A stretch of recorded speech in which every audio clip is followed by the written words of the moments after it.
evening. Sorry. Tonight I sound a little bit like R2 like that. Residents of Aljunied GRC, Hougang SMC, friends and supporters from all over Singapore. Good evening and welcome to the final Workers' Party Rally for GE 2025. So 我们阿育尼集选区、后港单选区和新加坡的朋友们，大家晚上好，欢迎来到我们的群众大会。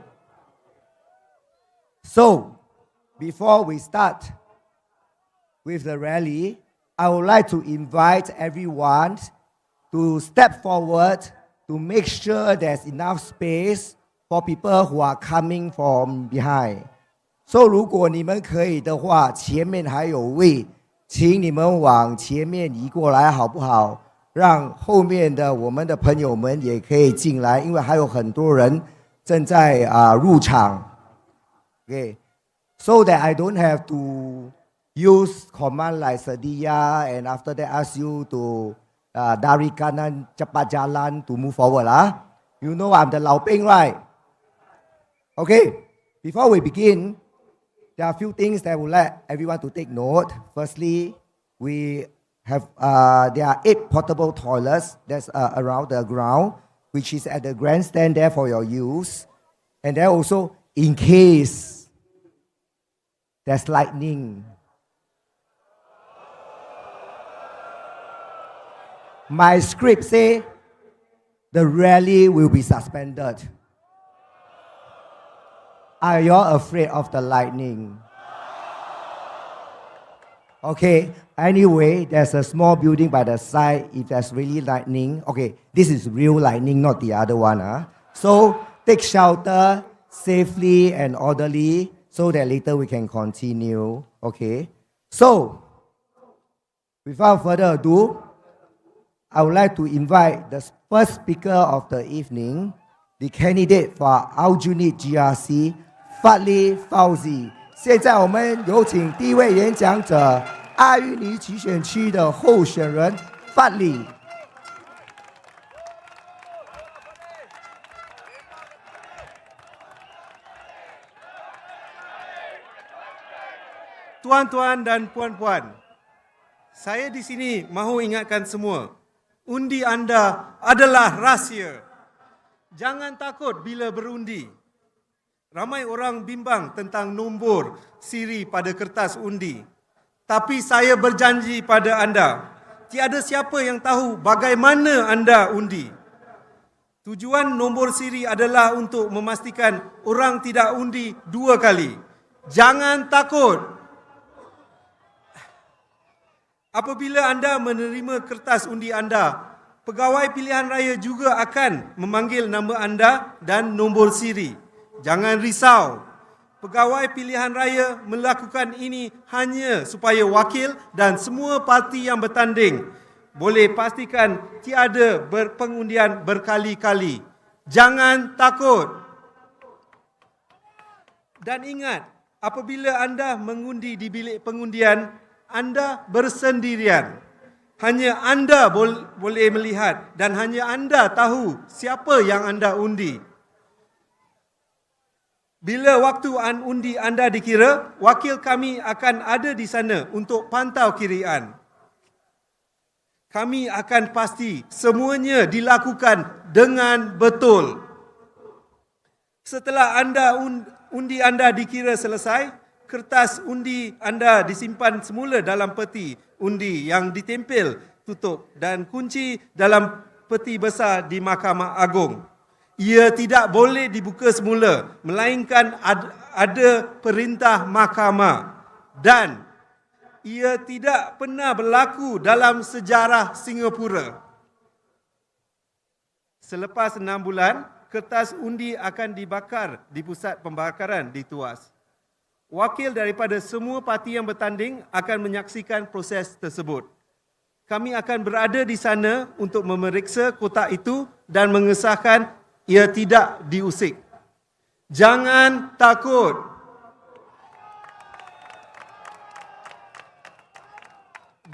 Dan ingat, pada pilihan raya yang lalu, sampai 1 juta warga Singapura tidak mengundi PAP. 1 juta. Mengetahui siapa anda undi ialah mustahil. Laksana mencari jejak dalam air. Jadi, jangan takut. Undi anda rahsia. Dan ingatlah, biar putih tulang, jangan putih baju.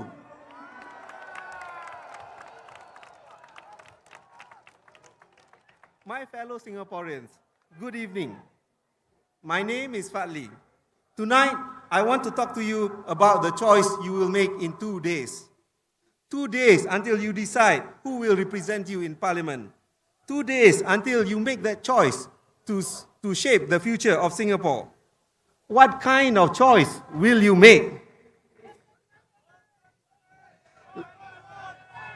Let me be fair and tell you first what the PAP is selling. The PAP is trying to sell you fear. Fear that without them, Singapore stands no chance in a hostile world. Fear that if you elect us, your estate will become slums. Fear that if there are more alternative voices, the government cannot do its job. Even fear that you will be called free riders. The PAP wants you to be afraid. Do you want to be afraid? But I see Singaporeans wanting something different. In their show of support to us, some loudly proclaimed, some quietly whispered, I see them yearning for a politics of courage and hope. And I have seen courage.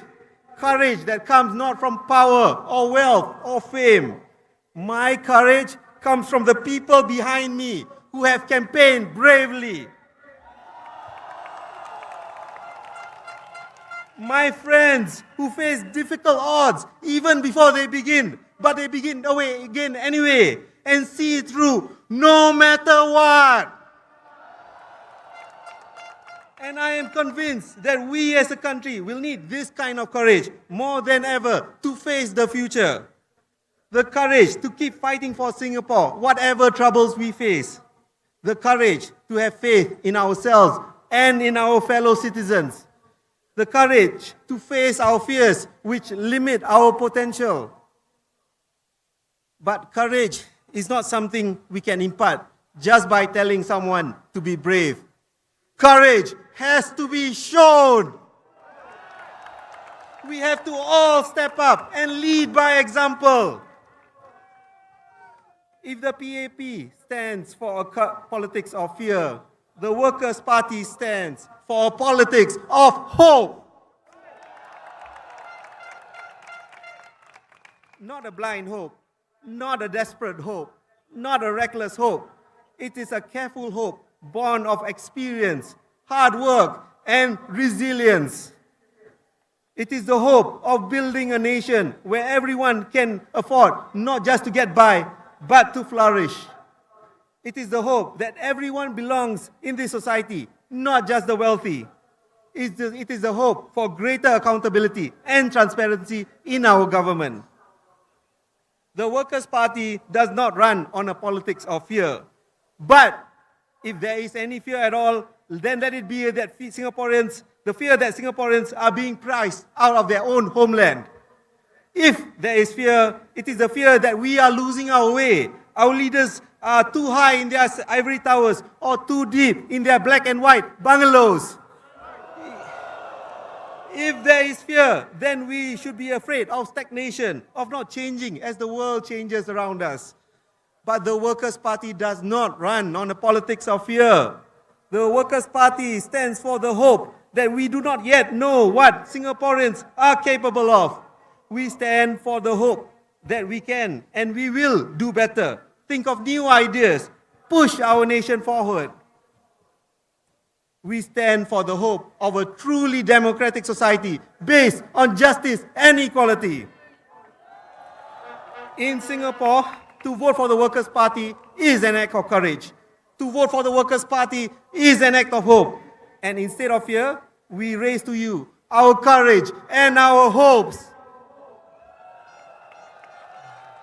Remember this, your vote is secret. Last election, almost 1 million Singaporeans, 1 million courageously voted against the PAP in hope of seeing genuine change. Do you think the government can monitor everyone? In times of global uncertainty, the Workers' Party will keep pushing the government in the right direction and work to establish Singapore's place in the new world order in the hope that we can rise today as we once did in much more difficult circumstances. So long as we have each other's back, we have nothing to fear. The areas under the Workers' Party have not turned into slums. I have lived in Aljunied all my life, and I know this is not true. The residents of Aljunied and Hougang have returned the Workers' Party to Parliament election after election. Would they have done so if their estates are slums? And when you vote the Workers' Party, you are not free riders. You are playing an important role in reminding the government that they still have to answer to the people of Singapore. So do not let them call you free riders. Before I end, I would like to salute our supporters who have been here with us through the rallies. You are the ones who have trudged through the mud in Sengkang. You are the ones who have cheered us in Tampines and Punggol. You are the ones who braved the rain in East Coast. And you are still here.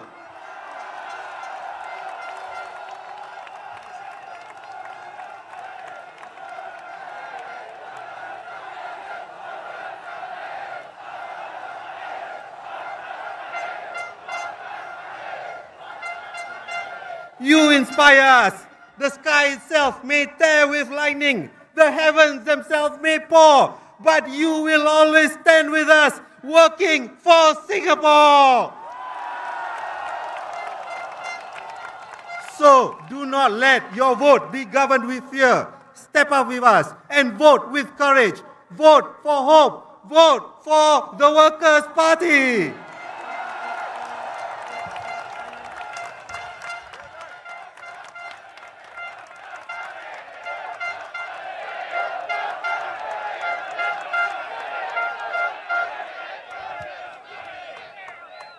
Thanks, Fadli, for the very rousing speech. Finally, today I become the Daegu and the Feng Fei Fei already. My turn. Though, the next four speakers, they are called the Jiangnan 四大才子 in the Workers' Party.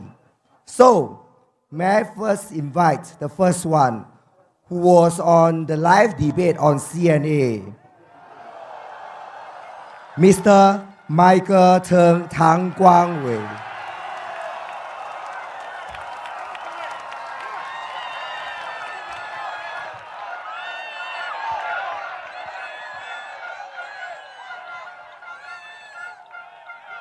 Good evening, everyone.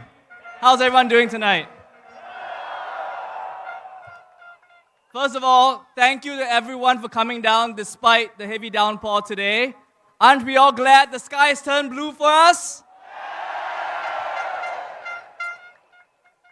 Now, before we begin, I have a very quick question for everybody here. How many of you guys are ready to vote for the Workers' Party on Saturday?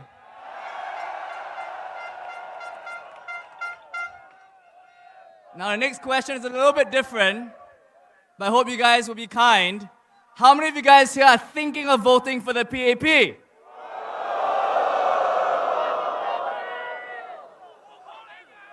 How many of you guys are still thinking of who you might vote for?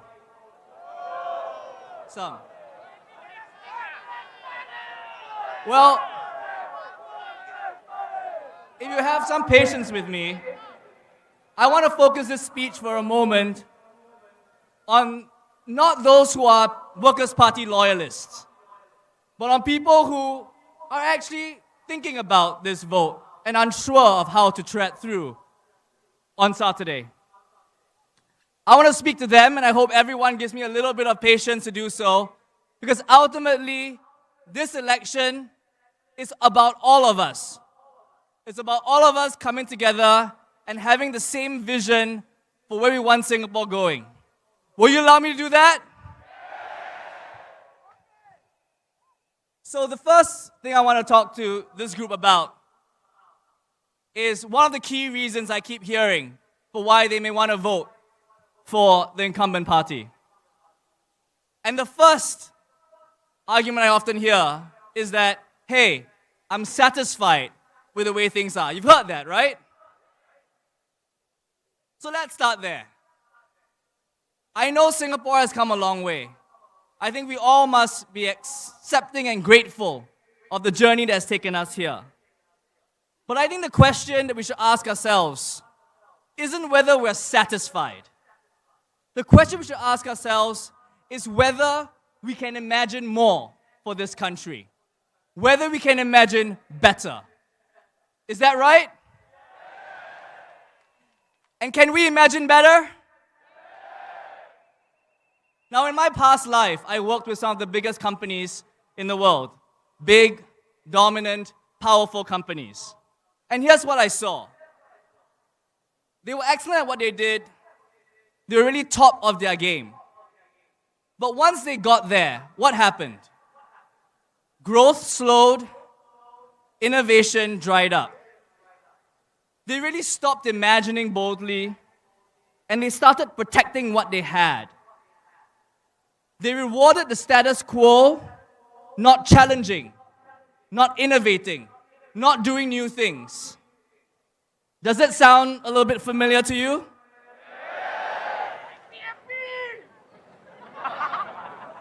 Now, sometimes I think of the PAP really as just a very big multinational company.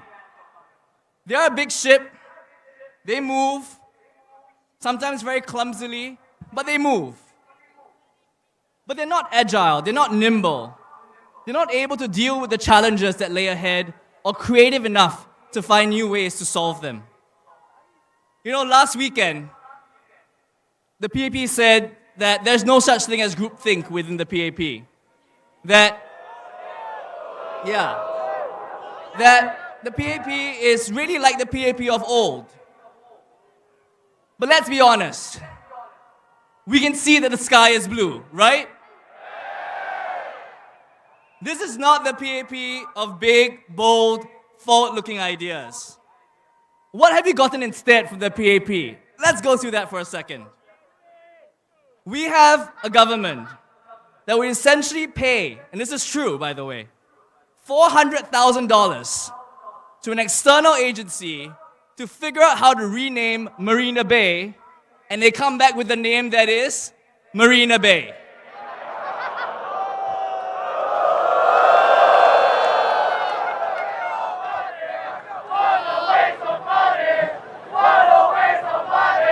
Exactly.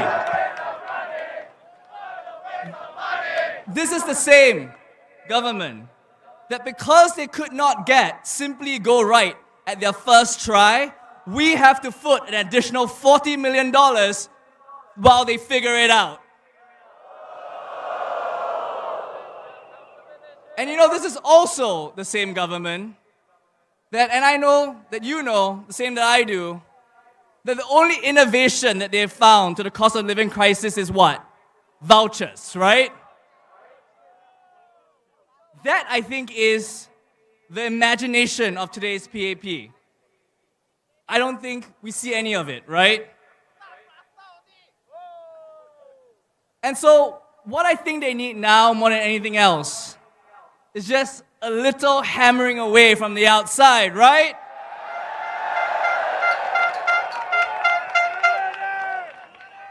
Now, let me be clear. This really isn't about the individuals within the PAP. Because even brilliant people who are put in a box can't quite do their best work. And so how do we fix that? We fix that with competition, with new ideas, with keeping them on their toes. And that's why we need every single one of you to think about voting for the Workers' Party on Saturday. Is that right?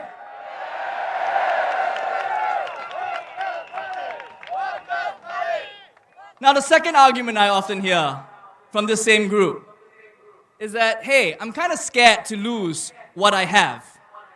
I like my constituency. I like the way things are.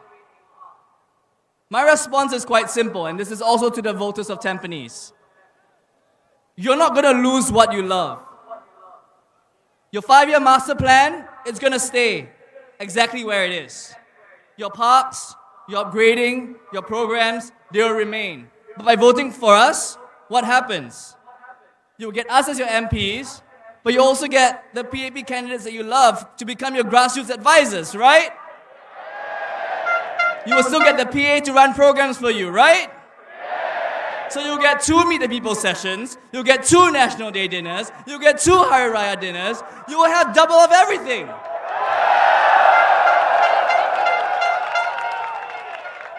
So really, voting for the opposition is this buy one, get one free scenario, and Aljunied can tell you that's exactly how it works.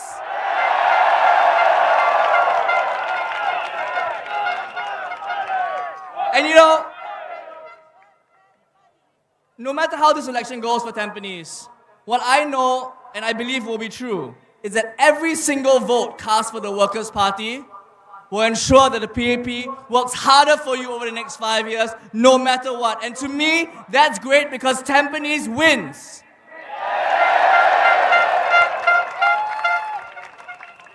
The last argument I've heard is that, hey, we're not as good as the PAP team, or we like the PAP team.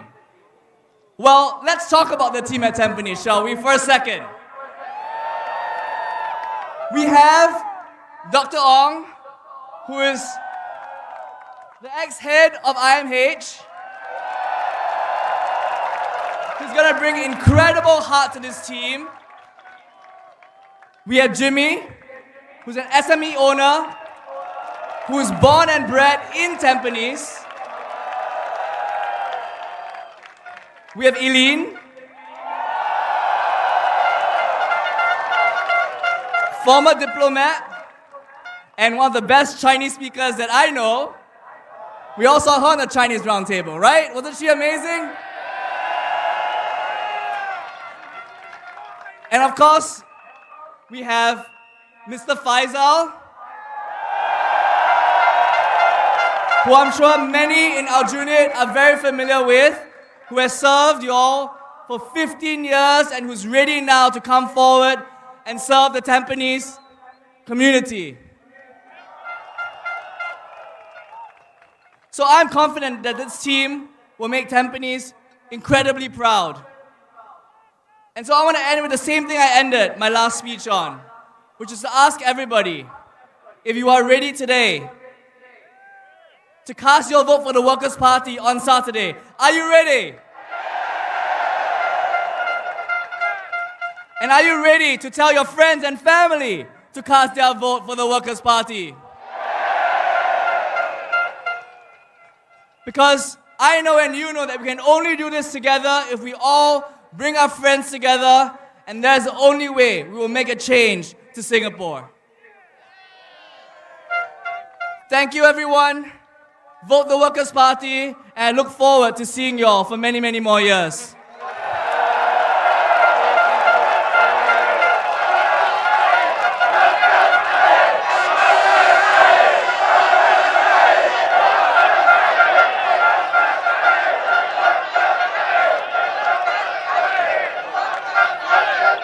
Thank you, Michael. Before the next speaker comes on board, may I invite everyone to take a step forward because the gate is now closed. There are more people waiting to come in and they can't. Or if not, on my right, which is on your left, there is a tentage. Inside there are lights, there are fans. If you want to shift inside there, please do so that more people can move forward. So 请你们往前移或者往前走，因为外面还有很多人等着进来，谢谢。So, for the next speaker, we would like to invite also Kenner from Aljunied GRC to give us a speech. Kenneth, please.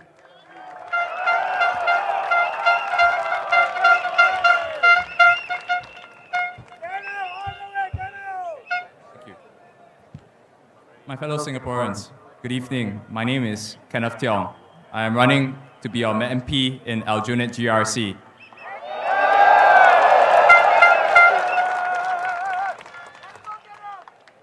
There's a feeling in the air, a feeling of unease.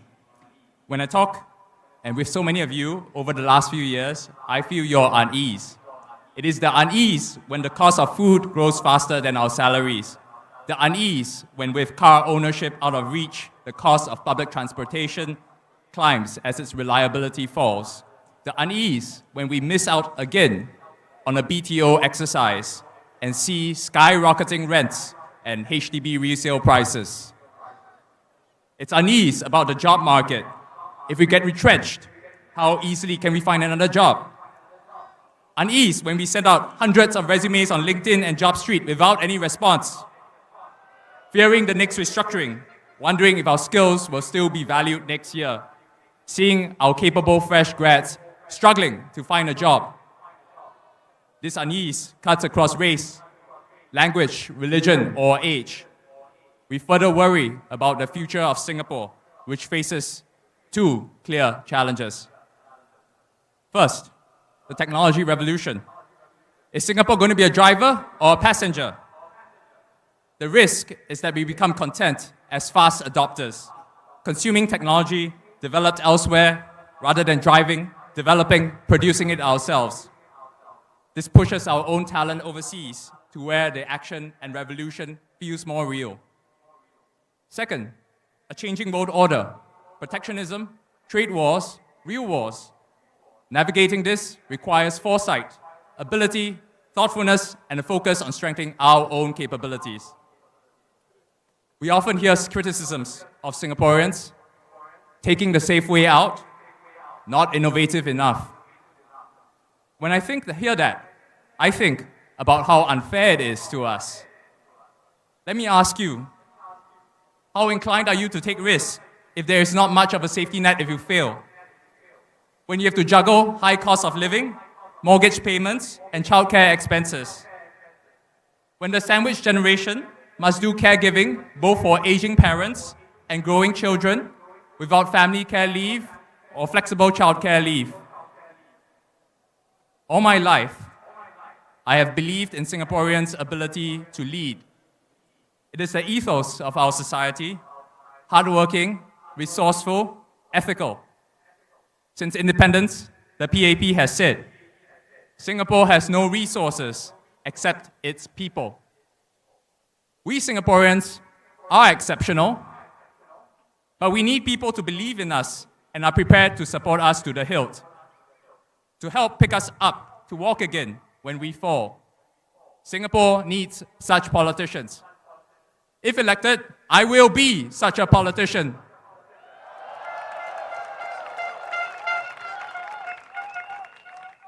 The first shift we need is a real safety net, a stronger foundation.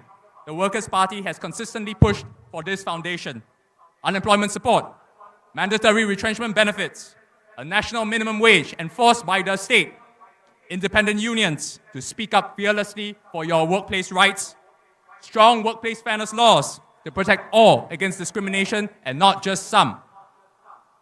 It's about dignity, security, and giving our people the breathing room to look beyond mere survival. It's about giving Singaporeans the bandwidth and stomach to take risks, to pursue ideas and dreams that drive us in our youth, to enable to us to be who we can be rather than to settle. Once that foundation is built, it will support the reignition of our Singaporean economic engine, remaking Singapore into a technology and innovation leader. We need an economy that works for us, where we nurture our own dreams. I spent all my working life in the private sector, in finance, consulting, and technology. I know the problems of our private sectors, and I deeply want to see us succeed. We must put the foundations in place for an innovation-driven economy. On innovation, I don't want to give you all motherhood statements. So let me be really specific about the sorts of questions I intend to pursue. Question 1. Since 1990, we have invested tens of billions in R&D. Yet after more than 30 years and immense spending, where are the deep tech success stories built directly on this R&D? Not one R&D has gone for a $1 billion IPO. Not one R&D company has achieved major global scale commercial success. This kind of 30-year track record in R&D is just not good enough for the people of Singapore. What has gone wrong in translating our R&D policies into world-beating enterprise? I will pursue this question relentlessly. Question 2. Where are our domestic growth engines of today? I struggle to see them. It's not just about being a small country. Denmark has 5.9 million people, similar to Singapore. It has Lego, which many of us buy for our kids, as I do, and kidults. It has Novo Nordisk, makers of the obesity wonder drug Ozempic. What comparable giants built on foundational capabilities do we have? The lack of comparable giants isn't accidental. It reflects an ideology, an establishment ideology that is willing at the first sign of stormy waters to sell out strategic national assets built over decades to foreign players. Chartered Semiconductor in 2009, Neptune Orient Lines in 2015. And last year, they tried to sell out again NTUC Income to Allianz. But fortunately, many people in Singapore stood up and made their voices heard. Otherwise, I am sure this bad deal would have gone through. What are the right policies? Growing Singaporean champions or finding the highest foreign bidder for them? For me, what was so troubling about the attempt to sell NTUC Income was the message that nothing is sacred, that valuable domestic entities could be sold for short-term financial reasons, leaving less for future generations to build upon. That we have leaders who know the price of everything and the value of nothing. That's why I have little hope for Singapore's ability to create our own growth engines with the PAP calling all the shots. I have a different view. We must grow our own domestic enterprises. We must champion the primacy of our local enterprise. If Singaporeans are to lead globally, we need these instruments significantly rooted in our control. So I ask you to reject an ideology that seems too ready to sell out and instead embrace a philosophy focused on growing our own. So if elected, I will champion 3 things. First, making Singapore a leader in innovation, creating great jobs right here.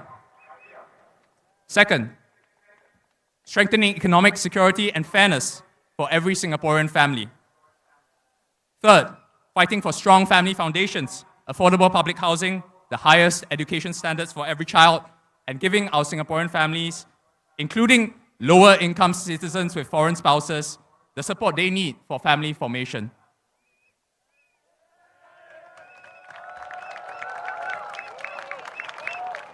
Allow me to say a few words in Mandarin. 大家好，我是张文杰，我是一名科技领域的工作者，也是2个小孩的父亲。我理解许多新加坡人，特别是年轻人，对未来有许多担忧。我希望新加坡不仅能够让人安居乐业，更是个大家可以实现梦想、开创事业的家园。当选后，我将推动3大核心工作：第一，提升新加坡的创新力，为国人创造更高价值的本地工作；第二，确保所有国人的经济稳定和社会公平，让人民生活更有保障，这是国家进步的基础；第三，打造稳固的家庭后盾，包括负担得起的祖屋，让孩子享有最好的教育，支持国人成家立业；包括给予跨国婚姻家庭应当的援助。请支持工人党，让我们一起为国效劳。感谢大家。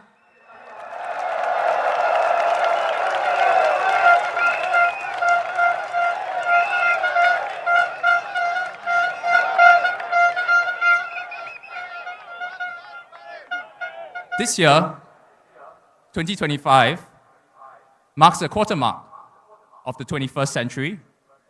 I humbly ask you, the people of Singapore, to lead. Lead us with your vote into a better age, with a more balanced political system. Vote the party building strong foundations for our shared future. The party always working for Singapore. Vote the Workers' Party.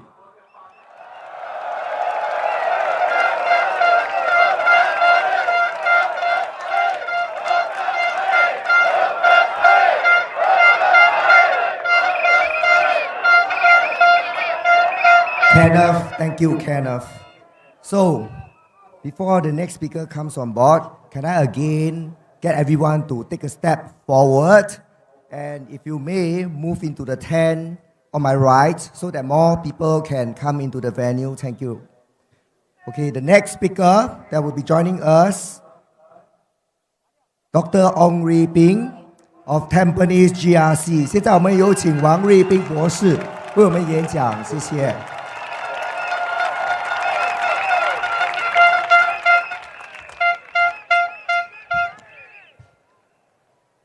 My fellow Singaporeans and residents of Tampines GRC, a very good evening to you.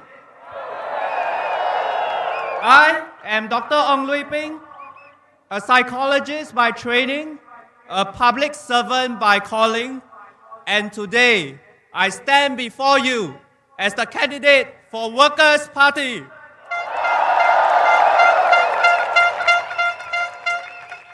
I have spent my entire career helping people grow, helping families heal, helping young people thrive. I believe that when people are supported, they soar. And I believe Tampines can also soar into the clear blue sky. Residents of Tampines, you have built a strong community, one that is full of heart, full of resilience, full of pride. One that makes Faisal's melting heart syndrome spread to all of us. As a psychologist, I understand people. I listen before I act. I listen and I act. I solve problems with care and empathy. I focus on long-term solutions and not just quick fixes. That's what I want to bring to you, together with Faisal, Eileen, Jimmy, and Michael, as your future MPs and voices in Parliament.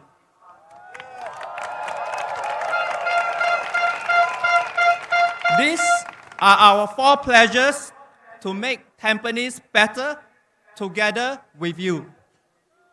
1. Building stronger communities. We will champion more inclusive spaces for our seniors, for our youth, for every resident. Let's make every block feels like home. 2. Responsive services. Let's make town management more responsive. Quicker updates, co-creating solutions, cleaner, greener spaces, because you deserve it. 3. Creating wellness that matters. Mental wellness is not a luxury. It is a necessity. Let's bring the kampong spirit into Tampines. Let's build neighborhoods where people feel safe, listened to, and cared for. 4. Being a listening leader. We don't believe in talking at people. We believe in listening to people. Your voice will shape how we serve. Your feedback will guide our actions. Make no doubts about this.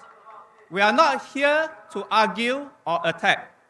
We are here to offer ideas, fresh thinking, balanced perspectives. That's what the Workers' Parties stand for. We don't just check the government, we help build this country.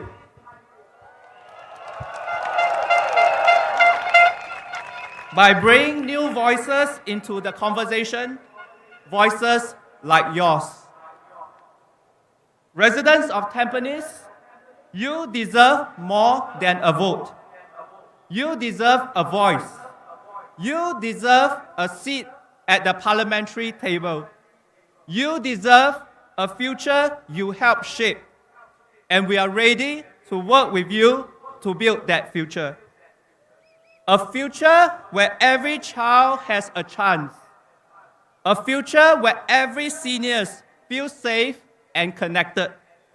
And a future where every resident feels proud to call this place home.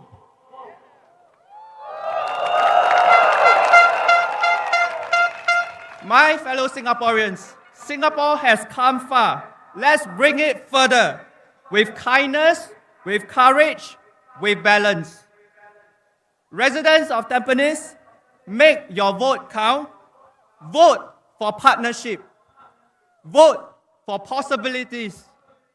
Vote for the Workers' Party, who is always working for you, working for Tampines, and working for Singapore.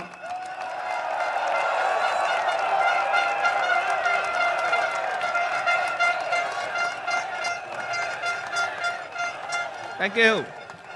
Together with Faisal, Eileen, Jimmy, and Michael, we are ready to listen, serve, and fight for you. And building an inclusive, fair, happy, and a better Tampines and Singapore is what my team stands for. Thank you very much.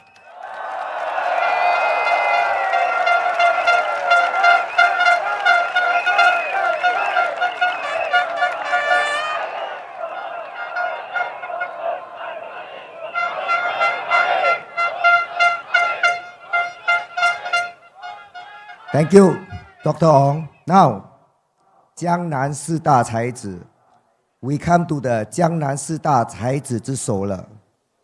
This person 5 years back asked you not to give PAP a blank check. You did exactly that, Singapore. He is James. May I invite James on stage now? Thank you.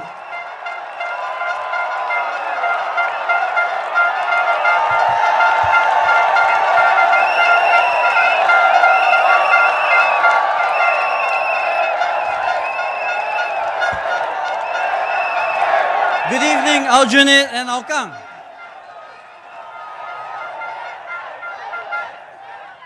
Let me start.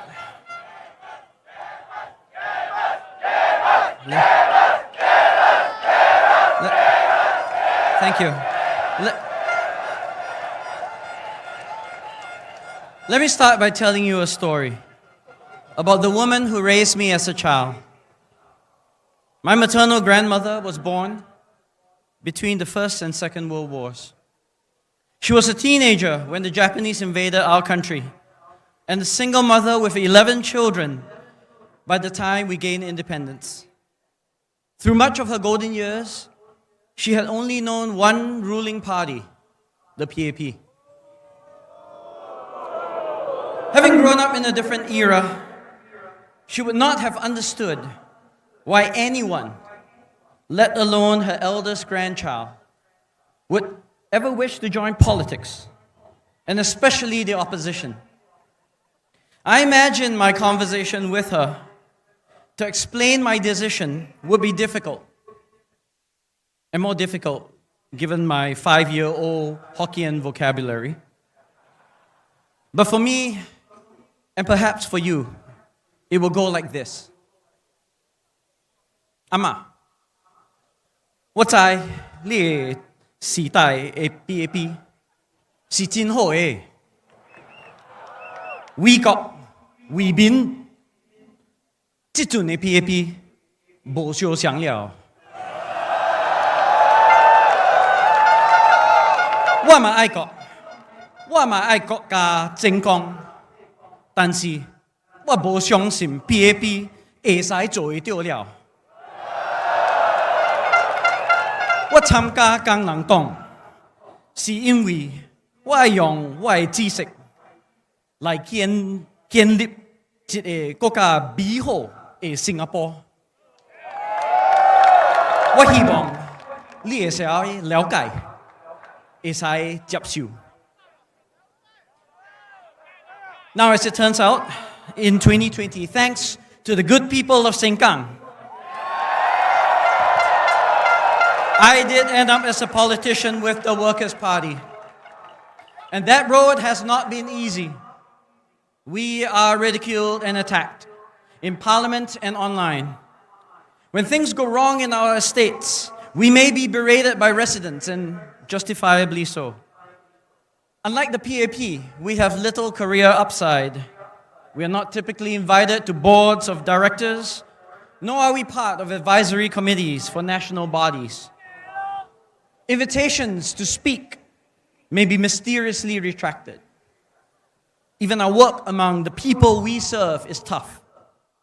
We can't gather at the community centers or participate in other PA-organized events in our wards, or preside over citizenship and award ceremonies for our own residents. To be clear, I do not share these experiences for sympathy or to stir anger. They are simply our reality, which we must accept if we wish to play the role as a loyal opposition to Singapore. Those who contest under the banner of the opposition do what we do, not because of the benefits associated with the job, but in spite of their absence. We do it not because we hate the PAP, but because we love our country. And we want to see it unfold in an altogether different way. And I believe we are needed. We are needed as a check and balance. The events of the past 5 years alone are reminders of how even the most well-meaning government can benefit from careful scrutiny and thoughtful inquiry. We saw a minister convicted for impropriety. We endured repeated breakdowns of the public transport system, traced together used for purposes that it was not intended for, an inadvertent release of our NRIC numbers, and the bungled sale of NTUC income to Allianz. Without an opposition presence in Parliament, far fewer inconvenient questions would have been asked. Fewer debates over course corrections and policy errors would have occurred, and mistakes made by the government would not have been held to account in the same way. We are needed for alternative ideas. Proposals that the Workers' Party has championed have made their way into policies over time. We were at the forefront of calling for financial support for unemployed workers and greater flexibility for how we realize better work-life balance. We have advocated for tudongs in the workplace, higher pay for national servicemen, and better protection for scam victims. These are now, in some form or another, after policy rebranding, they are reality. Now, some may criticize us for trying to claim credit, but those have been our long-standing positions, which we have documented in manifestos past and gone to prior polls with. Many have been repeatedly rejected by the government until they were not. But most importantly, regardless of who came up with these policy ideas, Singaporeans are now better off with them in place than without. And we are needed for a true diversity of voices. The policy ideas and positions we push for only emerge because of genuine representation, not only by race or religion or gender, but also by political affinity and philosophy. No modern democracy can survive and thrive when the worldviews of only one end of the political spectrum are captured. It is not only nice to have, but absolutely essential, because only truly different and alternative viewpoints will help us find better solutions, not just for the problems of yesterday, but for the challenges of tomorrow. The Workers' Party has been that voice for those who have otherwise been voiceless, neglected, and forgotten. We have stood for labor in an economy where the weight of capital is often dominant and taken for granted. We have pleaded for more attention to the plight of the poor and downtrodden in our society. And we have taken up the cause of small and marginalized groups because we believe in the fundamental rights of each and every Singaporean. This is what a united Singapore truly needs. We need a better balance in our politics. On May 3rd, let your voices ring throughout Singapore. Vote for those that truly speak up for you, rather than those that hide behind their party whip. Vote for the genuine hope, not begrudging acceptance of some broken system. Vote for a better tomorrow, not just for you, but for your children. Step up and vote for the party that works for you. Step up and vote for the Workers' Party. Kamsia Hougang, Kamsia Aljunied, Kamsia Sengkang, and Kamsia Singapore!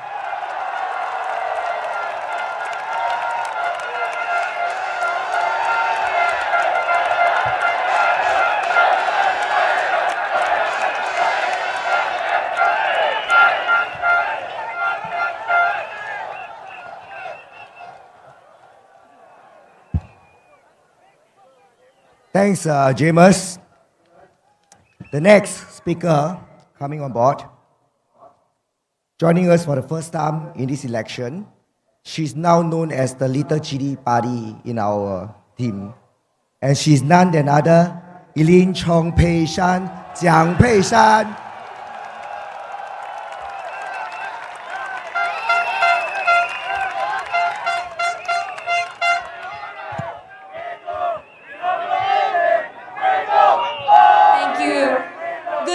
Residents of Aljunied and Hougang, Workers' Party supporters and my fellow Singaporeans, and of course, residents of Tampines GRC. My name is Eileen, and tonight I want to reflect on what has been a roller coaster of a campaign period. What a journey it has been, and thank you, Tampines.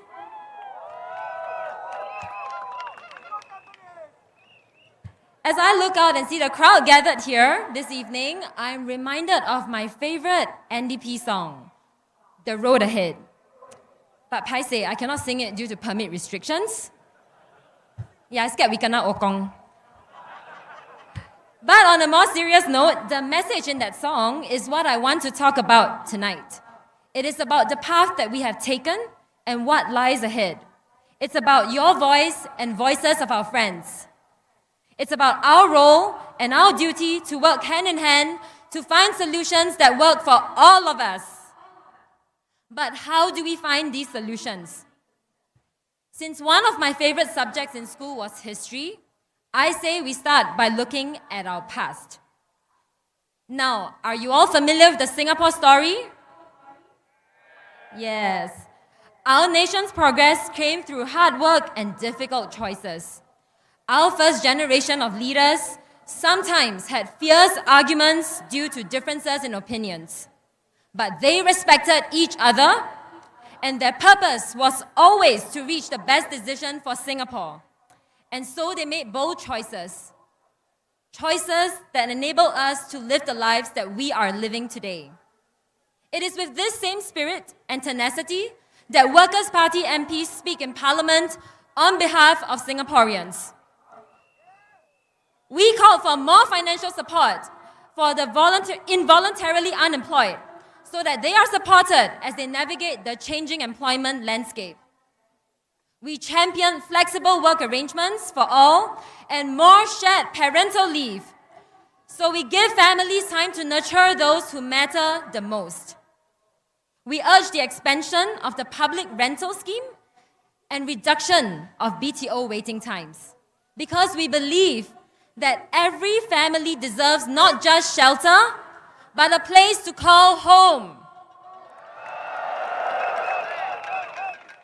Now, these are just some of the many examples of how, when good ideas find their way into policy, we all win. It is not about who says it first.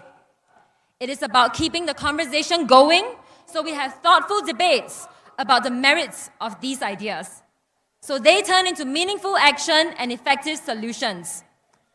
As we go into the polls on the 3rd of May, I hope to leave you with a question. How can Singapore continue to improve? I say with hard work and difficult conversations, with honesty, not evasion. After all, we did it before and we'll do it again. Am I right? Like Fadli said, the road ahead will require courage. Courage to listen to different voices. Courage to vote for the Singapore that you want to see. Your vote is not just about the next 5 years. It is about the kind of Singapore that we want our children to grow up in. Together, we can build a Singapore that honors our past while boldly embracing the future. Vote for the Workers' Party, working for Singapore. Thank you.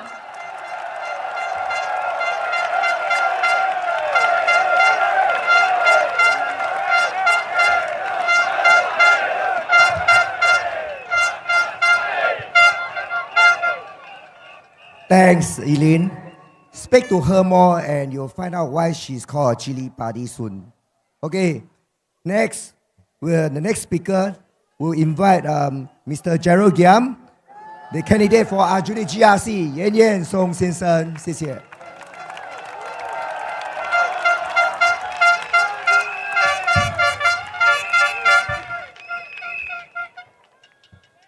I'd like to wish all workers of Singapore a very happy Labor Day. Residents of Aljunied, Hougang and Sengkang, 5 years ago you gave the Workers' Party the privilege to serve you. To all our dear residents, thank you for walking with us. Tonight, I would like to report on what we have achieved together and explain why we are ready to go further to serve in Punggol, Tampines, East Coast, Jalan Kayu, and Tampines Changkat, if you give us that chance. All the candidates for Aljunied and Hougang, Pritam Singh, Sylvia Lim, Dennis Tan, Fadli Fauzi, Kenneth Tiong, and myself have served as town councillors in Aljunied Hougang Town Council. Abdul Muhaimin, our candidate for Sengkang, is currently a senior property manager for projects and lifts in the town council. Unlike most PAP town councils, AHTC and Sengkang Town Council are directly managed by our own town councillors and staff, not managing agents.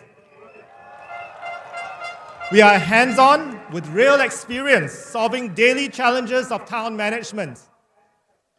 Despite rising costs across the board, both town councils ended last term on solid financial footing. Both also received all green ratings in MND's latest town council management report.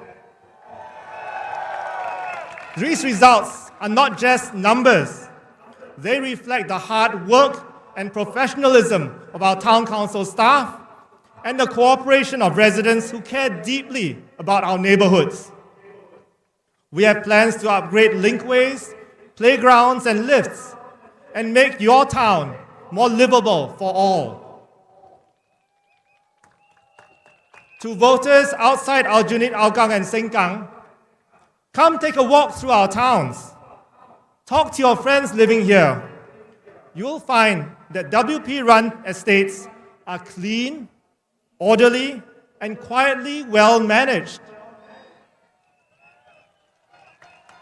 When you vote for WP candidates, you are not just choosing town managers.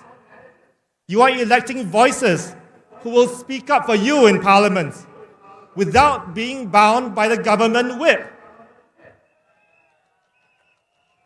What is the government whip? The government whip requires PAP MPs to vote with their party, even if they personally disagree.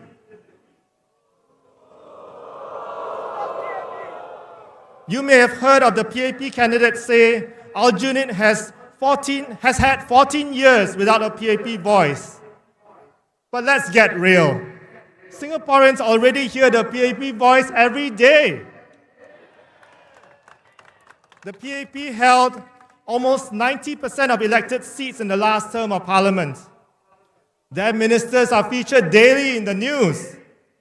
The PAP voice is loud and ever present.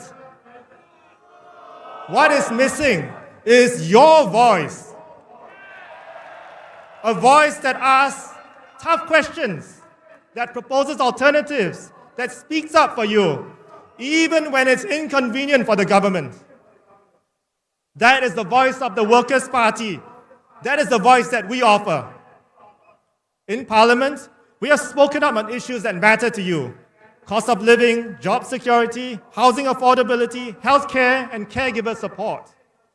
We have called for stronger worker protections, greater transparency, and more accountability.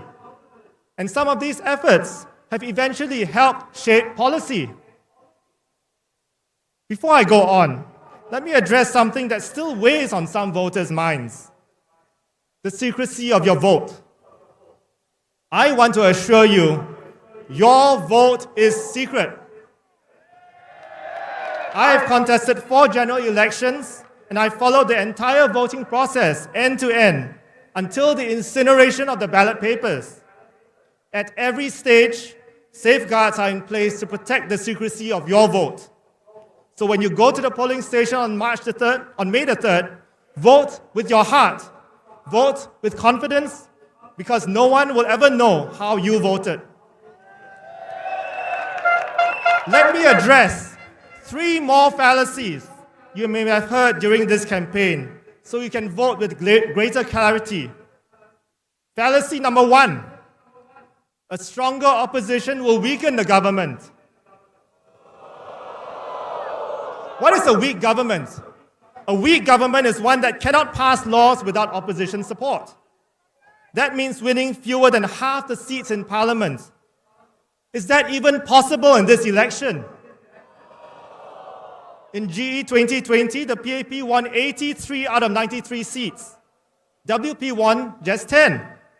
No other opposition party has won an elected seat after 2006. This time, WP is contesting just 26 seats. Even if we win them all, the PAP would still hold a supermajority with 71 seats, well above the 49 seats needed to form the government. Singapore will not end up with a weak or unstable government. Fallacy number 2: more opposition means more fighting in Parliament. We do not fight, shout, or name call in Parliament. We debate with facts and logic. Yes, debates may last longer, but that's how ministers are held accountable and how policies are improved. Even with a stronger Workers' Party presence, the PAP will be able to pass any law or constitutional amendment. What a stronger Workers' Party gives you is better scrutiny and a more responsive government. Fallacy number 3: the opposition is only talk. WP has been running town councils for 34 years. For the past 5 years, we have cleaned and maintained all HDB estates in Aljunied, Hougang, and Sengkang. We run house visits, meet the people sessions, and events with our dedicated volunteers, many of whom are here tonight.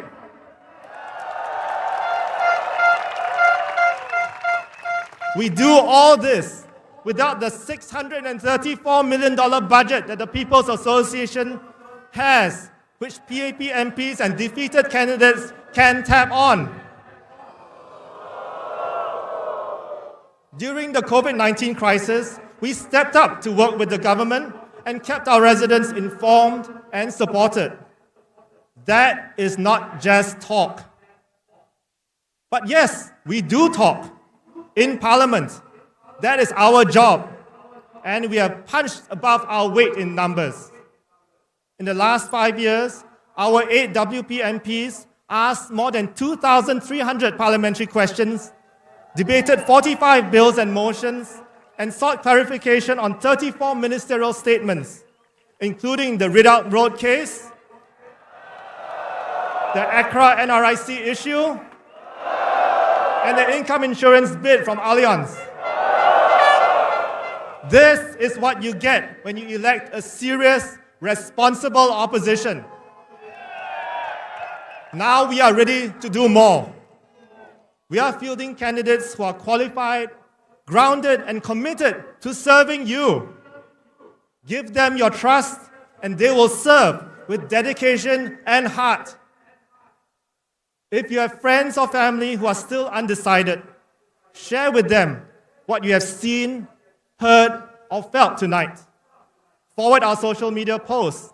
Tell them why a vote for the Workers' Party is a vote for a more balanced parliament and a better Singapore.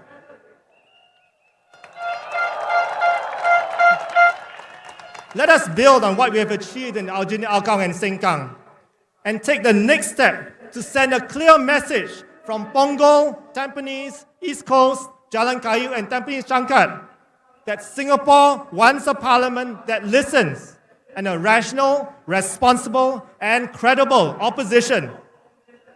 That's what the Workers' Party is ready to serve. On May the 3rd, let's make history together. Vote for the Workers' Party. Vote for the party that is working for Singapore.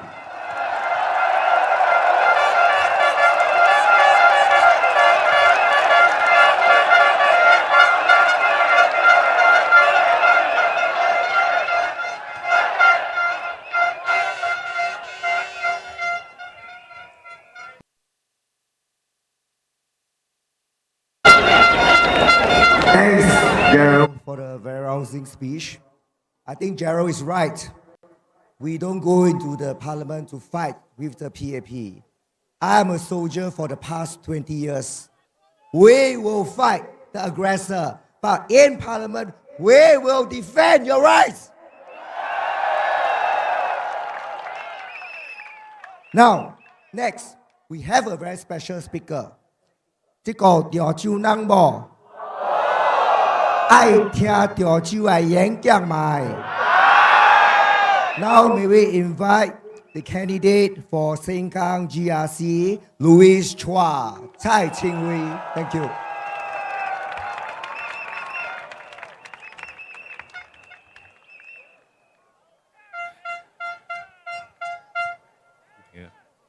Các vị Hậu Cang嘅雙年，江南黨嘅支持者，大家望住好。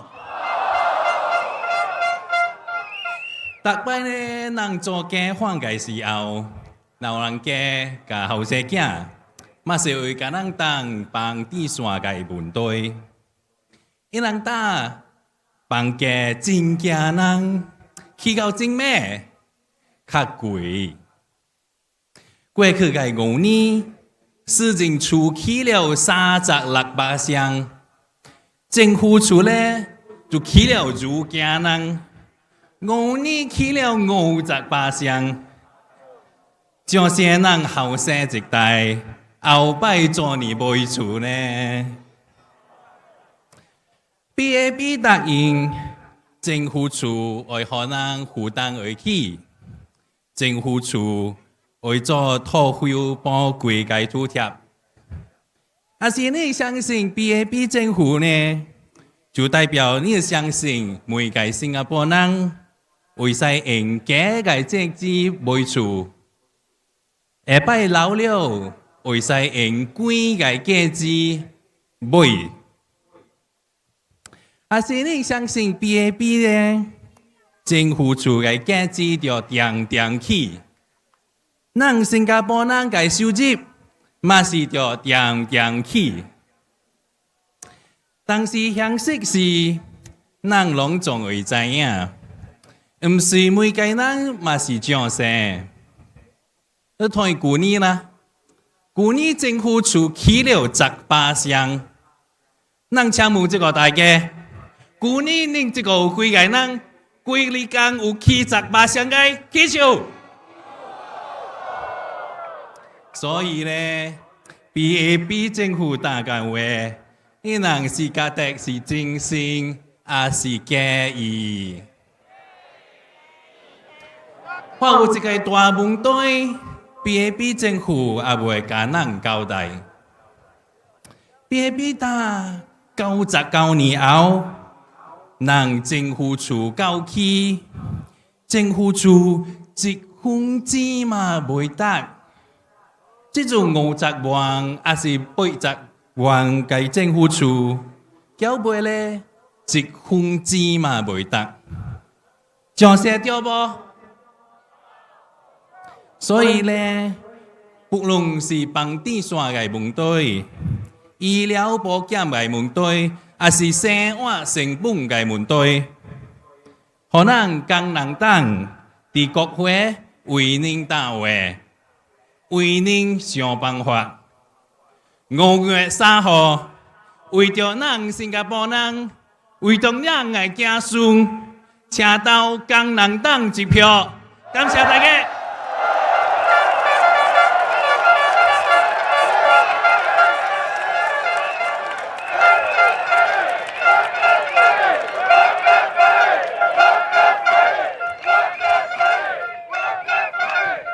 感謝蔡慶威。For those who are behind, sorry, can you try to move in a little bit? Because there are still some more people waiting to come into the stadium to join us. Thank you very much. National Day. Okay. Next, this speaker, which I admire a lot, has given 15 years of his life to serving the residents in Aljunied GRC, Kaki Bukit. He is my model. He is now leading a team to contest in Tampines GRC. May I invite Mr. Faisal Mada on stage now. Thank you.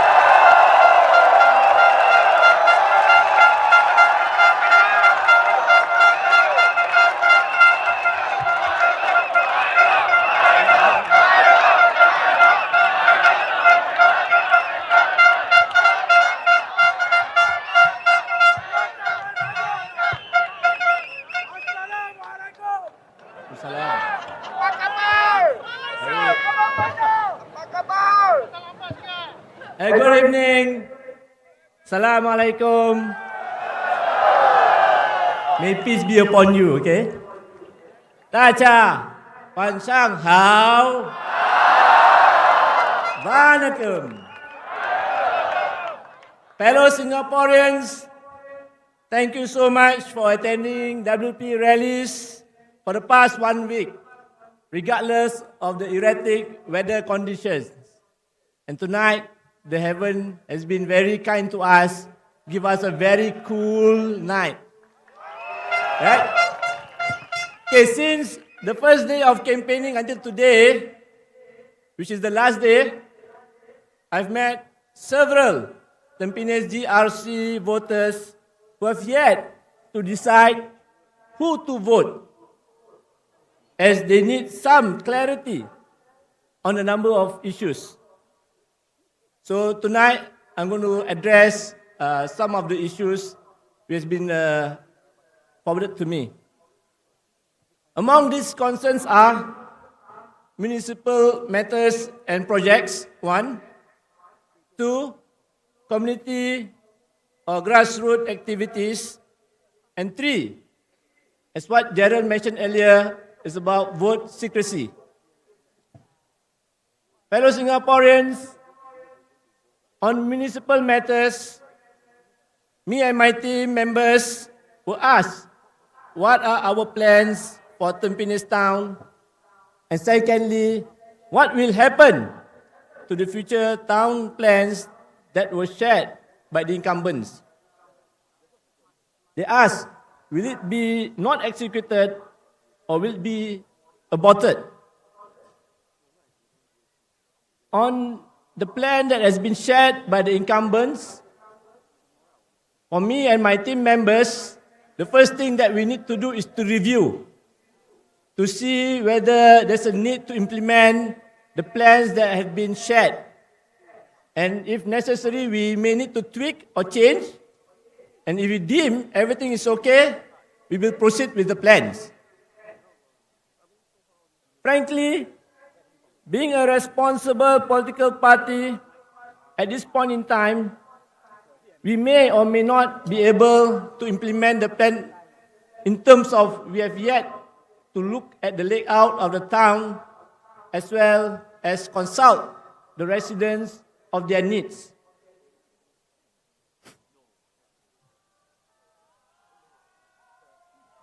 However, what I can assure the residents of Tampines GRC as well as the other constituents where WP is contesting is that we have the expertise and experiences of running town councils. Fellow Singaporeans, WP had managed Hougang for 34 years. Arjunate, how many years? 14 years. And Serangoon, how many years? 5 years. And many more good years to come. Personally, I've been an elected town councillor of AHTC for 14 years and had assumed the AHTC chairmanship for 3 years from 2018 to 2021. I would also like to share and highlight that both Aljunied Hougang and Serangoon Town Council did well in the Ministry of National Development MND Town Council Management Report, or in short known as TCMR, where we scored green banding for all the categories for year 2024, as well as for the past few years, and this includes estate cleanliness and estate management.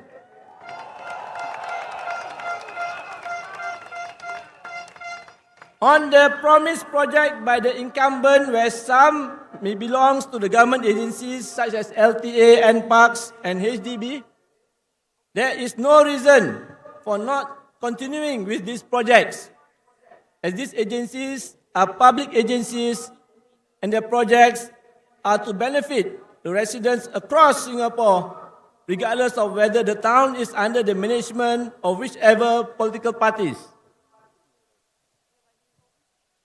If elected, we will continue to work with the relevant government agencies to ensure the continuity in executing these projects that has been announced.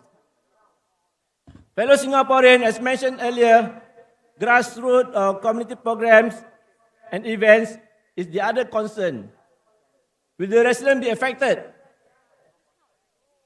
Recently, one ruling party candidate tried his best to explain and convince the public that 1 plus 1 may not be equal to 2.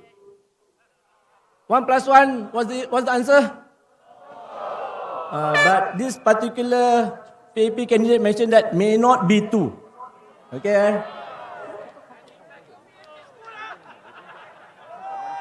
Okay, this was said in the context of if residents of a constituency voted in an opposition candidate, they may or may not be able to benefit the services of the losing ruling party candidate. I disagree with this claim. In this context, my mathematical calculation is if a WP candidate is voted in as the MP for a constituency, the calculation instead will be 1 plus 1 plus 1, which equals to? Yes, 3. Okay, let me explain.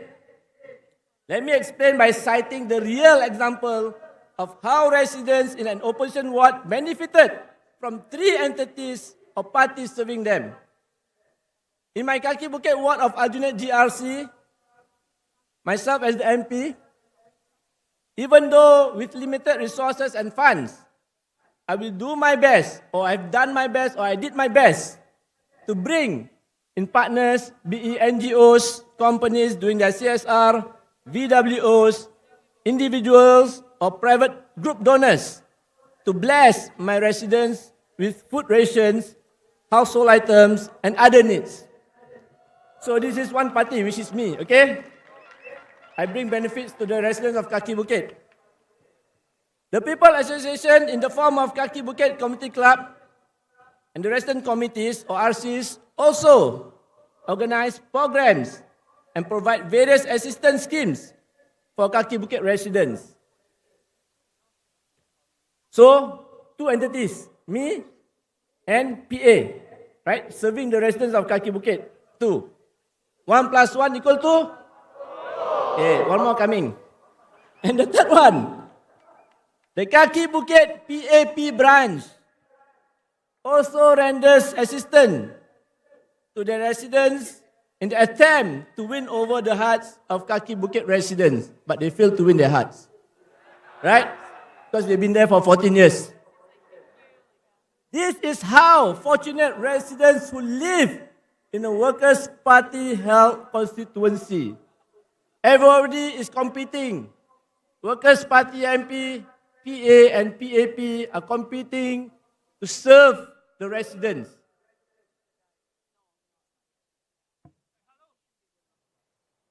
Voted the Workers' Party to be their voices in Parliament, and at the same time, they are being served on the ground again by the WP, PAP and People's Association. So apart from us being voted in to be the voice in Parliament, the Kaki Bukit residents are being served by WP, PAP and PA on the ground. So total, how many? 3. Better or not? Those living in the PAP constituency, how many people are serving them? Huh? Have to be fair to them lah. 2. Okay, 2. Have to be fair. Okay, but for us is? Yes. Not enough. Okay, apart from being served by 3 entities, as I mentioned just now, Kaki Bukit residents also enjoyed double events for festive celebration. 2 Hari Raya events, 2 Christmas parties, 2 Chinese New Year dinners, 2 Deepavali events. Syok ah!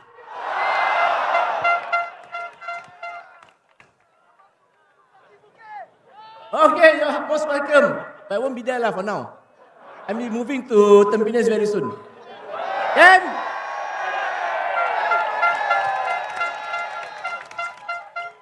okay, due to this privilege and pampering, the Aljunied, especially the Kaki Bukit constituents, for the last 2 general elections, refused to repent. They refused to repent and continue to vote for the Workers' Party.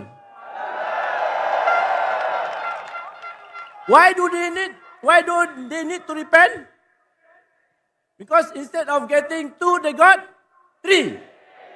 Hosei liao lah. Salah. Hosei liao. Sorry, pardon for my Mandarin. Okay, the third issue is about vote secrecy, which I believe earlier Gerald has already explained and touched on, but I like to repeat because it's very important. Okay, so unfortunately, there are still several Singaporeans who are still concerned about their vote is secret or not. What do you all think? Is your vote secret? Is your vote secret?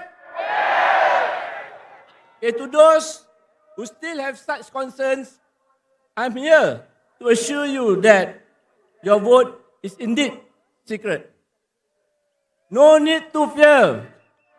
Remove the fear from your heart. If you don't believe me, you can ask the residents of Hougang. 34 years under WP. Aljunied, how many years? 14 years. Serangoon, how many years? can ask them whether they ever been penalized for voting for the Workers' Party. No, right?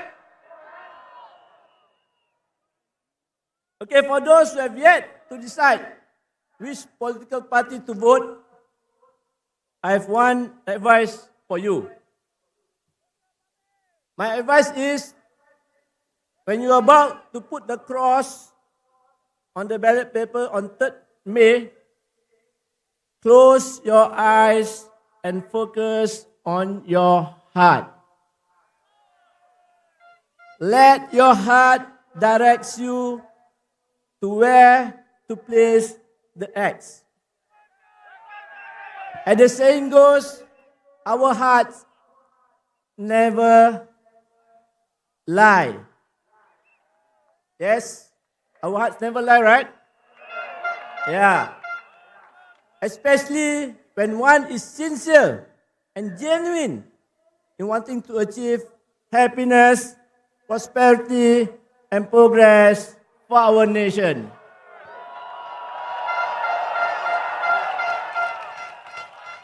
Fellow Singaporeans,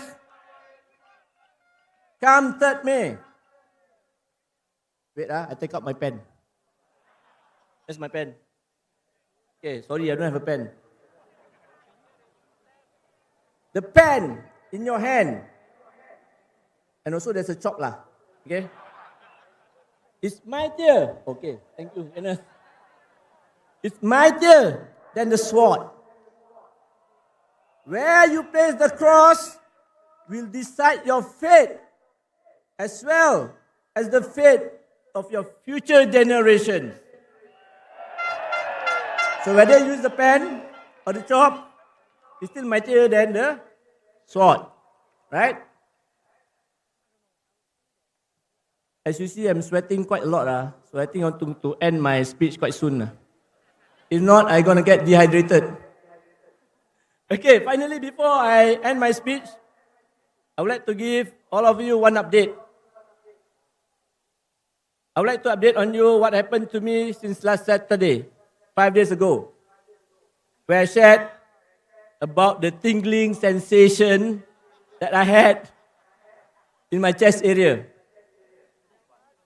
Just an update, another good news. The good news is the heat of campaigning and the warmth from the hugs, shoulder patting, handshakes, and best wishes from thousands of Tampines GRC residents had not only melted my heart, but also my body fats. Indeed, I've lost about 4 to 5 kilograms.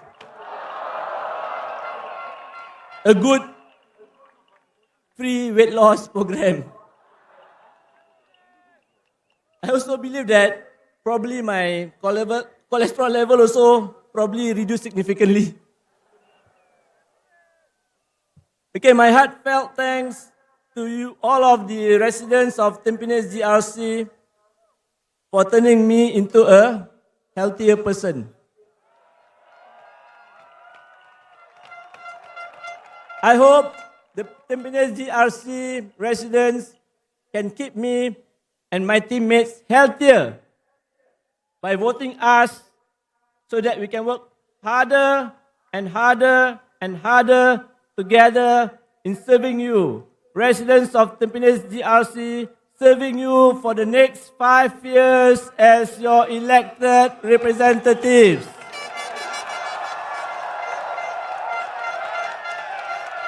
Vote for the Workers' Party, working for Singapore, and me and my team will work hard for Tampines GRC.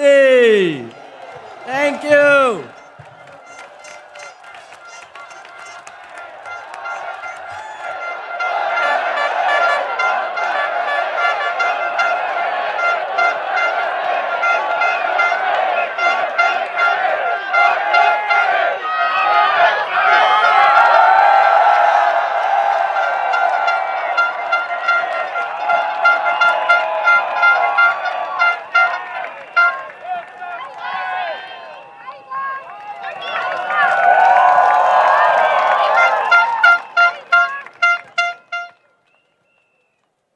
Thanks, Mr. Faisal.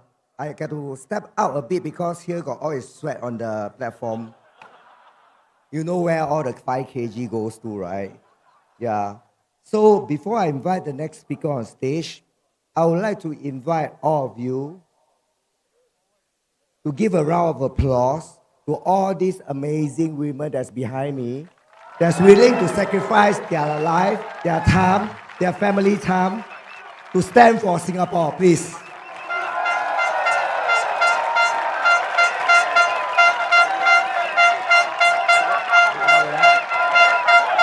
Why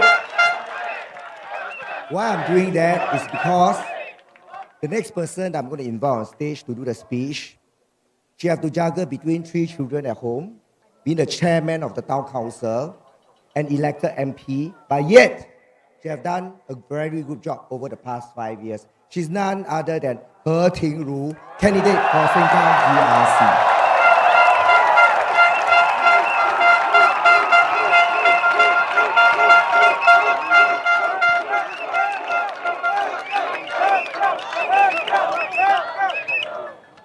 Good evening, fellow Singaporeans.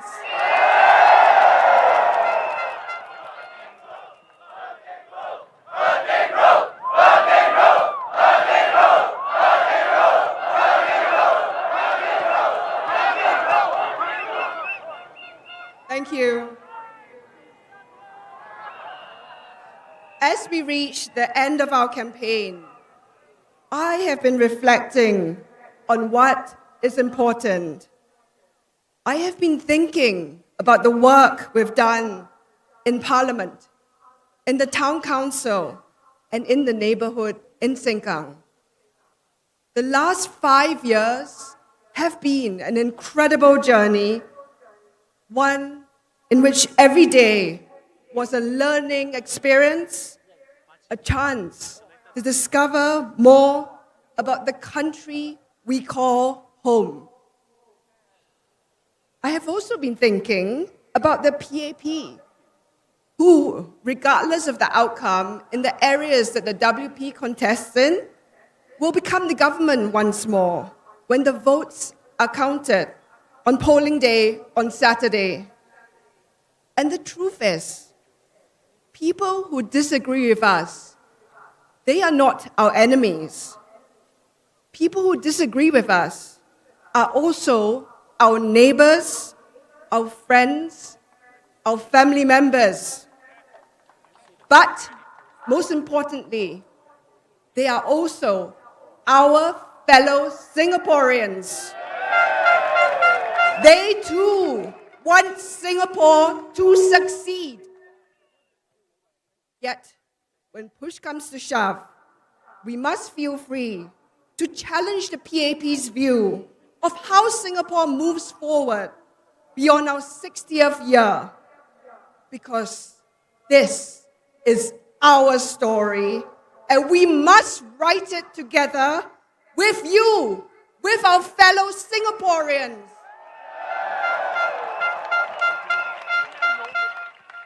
But even before Parliament was dissolved, we heard the narrative that the world is changing and how uncertainty means we need a strong government in place. But we Singaporeans, we do not forget that just 5 years ago, a global pandemic hit. Then we were confined to our homes.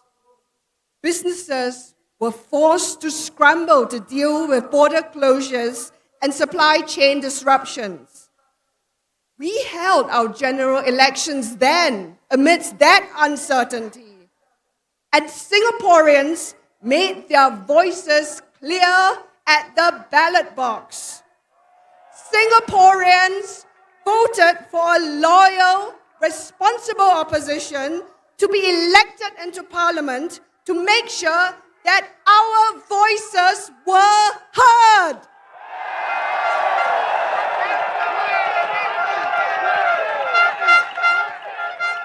The Workers' Party's record speaks for itself. Even with a pandemic raging, we stood up before the government to scrutinize their policies. where the policies put before us moved Singapore forward, we supported them. And where we saw room for change, where we believed we were moving in the wrong direction, we spoke out. So when the world changes, we must not fear. Every morning, we wake up to a new day with new challenges, yet we do not fear waking up. Because when we apply our strengths, when we work hard, we can overcome. And this is our promise to you, that when that next challenge comes, the Workers' Party will step up. If elected into Parliament again, we will not stay seated when there are tough questions to be asked. We will not remain sitting and vote with the PAP when we are moving in the wrong direction.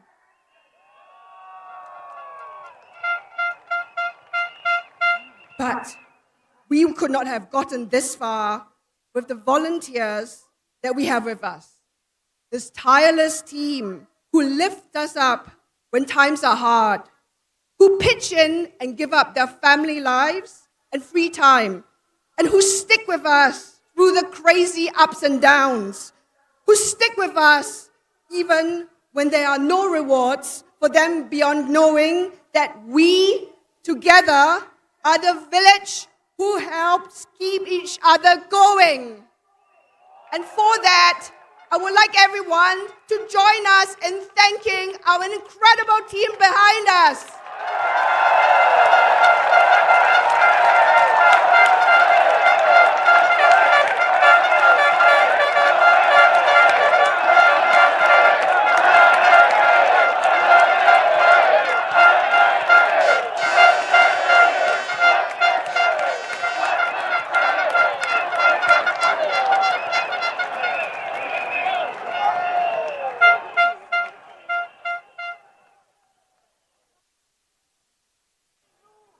I would like to close on a more personal note tonight. Through the last 9 days of the campaign, my children have asked so many questions about why my work is so busy now. They want to know what it is that I am working for. And even when I hug them tight before I leave the house, or I creep back into the room in the dark at night, afraid to wake them up, I whisper to them that I am doing this because I want to do my part to write our story of the Singapore they will inherit.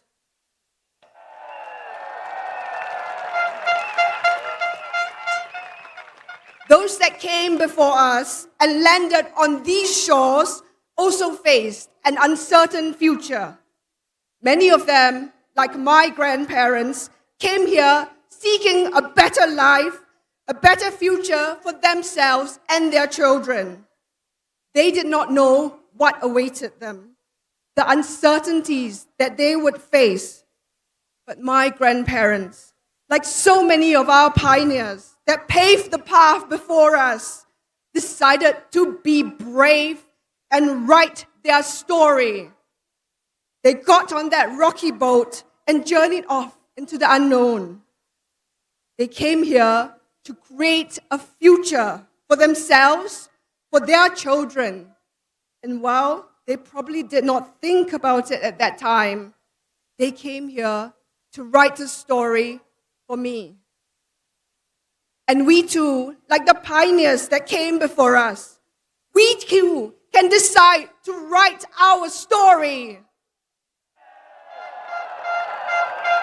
Our story can be one where my colleagues and I in the Workers' Party will continue to make the PAP work harder for Singapore.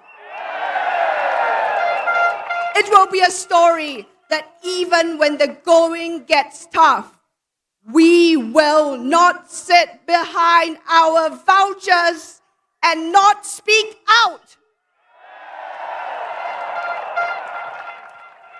So come, 3rd of May, join us to write the next chapter of Singapore's story together. Come 3rd of May, let us write this story. It is our story. We will write it with love. We will write it with hope. We will write it together, working for our Singapore. Thank you.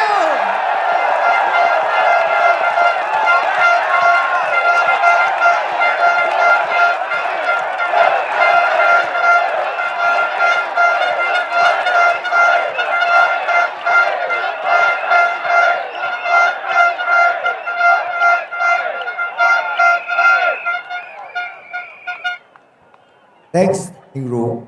Before I invite the next speaker, may I just ask everyone to just move one step forward, just one step, especially those who are behind. There are still a lot of people behind that's waiting to come in. So just one step. 请你们往前试图走一步。谢谢，谢谢大家。The next speaker, I don't know how he got his energy. I almost see him in the estate, working the estate on a daily basis. This is one of the most hardworking men I've seen in the Workers' Party. Again, what's his name? You all know him. This is none other than the candidate for Hougang SMC, Mr. Dennis Tan.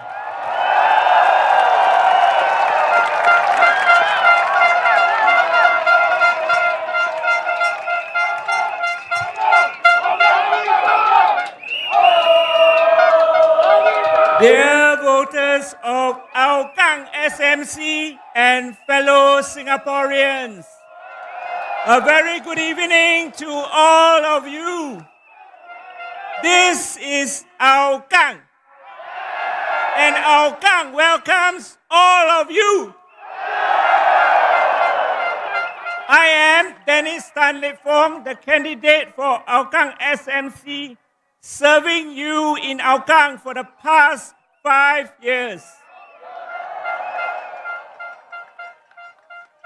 Let me start by speaking in Malay. Not very good, please bear with me. Para penduduk sekalian, ribuan terima kasih saya ucapkan ke atas sokongan anda selama ini. Sekiranya ada kekurangan saya dalam menjalankan tugas sebagai anggota parlimen anda, saya mohon maaf dari hujung rambut ke hujung kaki. Saya berjanji akan terus berbakti kepada anda seandainya saya dilantik sekali lagi. Terima kasih.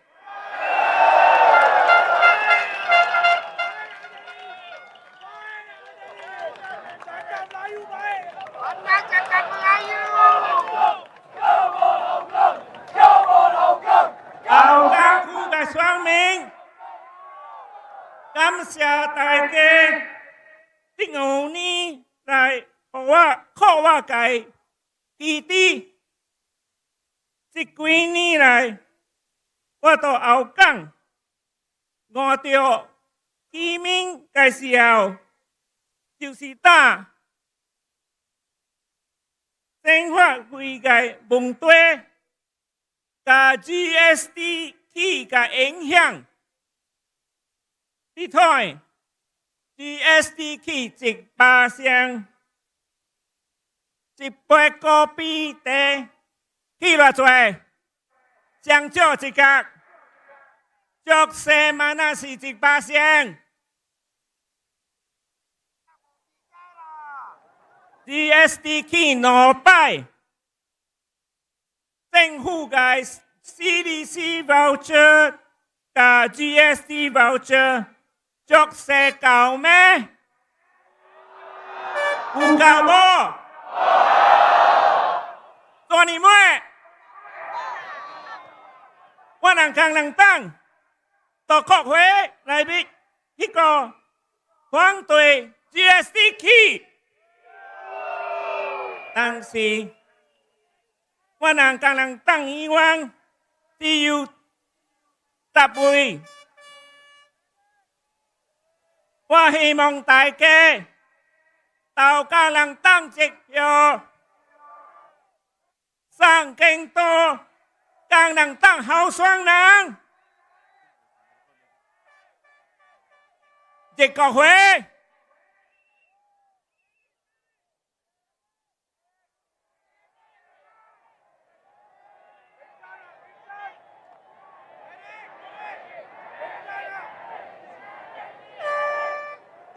I think there's an emergency over there. We'll just pause for a while. We have time tonight. Bear with us. Please give space if we need to. Please give space.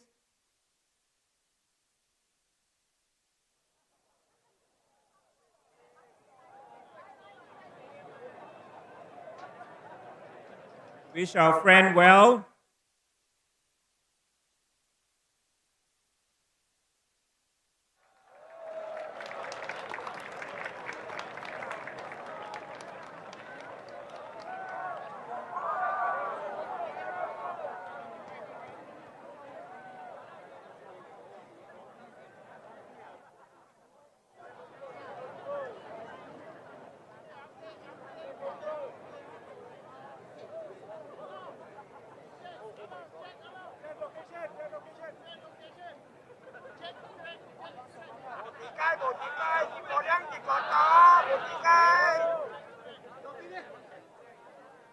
Có lẽ có cho bộ hộ họ mà đang cho áo căng.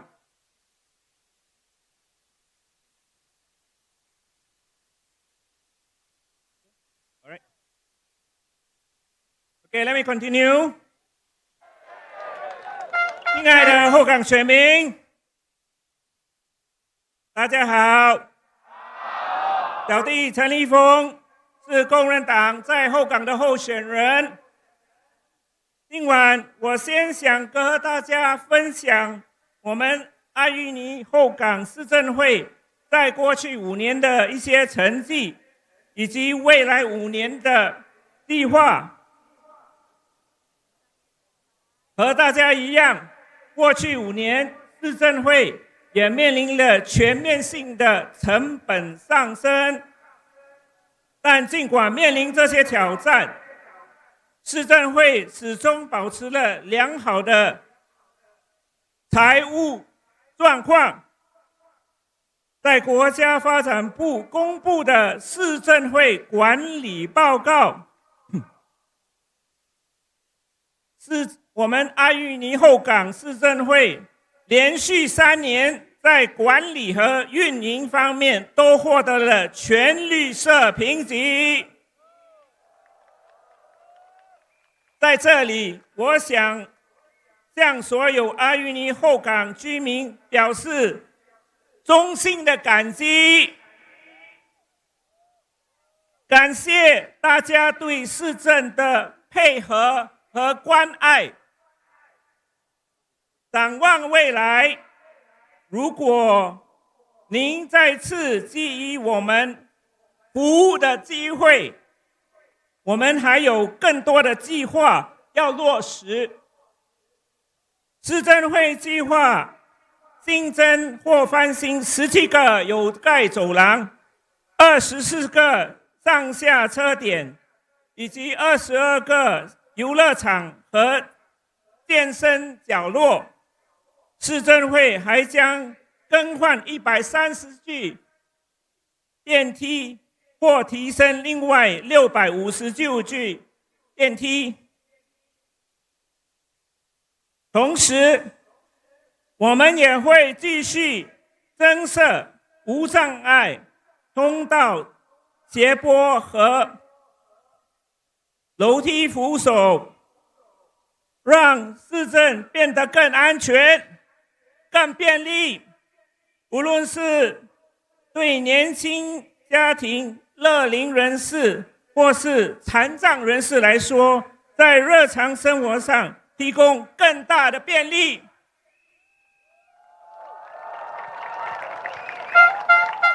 亲爱的后港选民，感谢大家这5年来给我的信任、支持与爱护。我能在后港为大家服务，聆听你们的声音，我感到十分荣幸。你们的热情与反馈，也是我持续努力的最大动力。谢谢。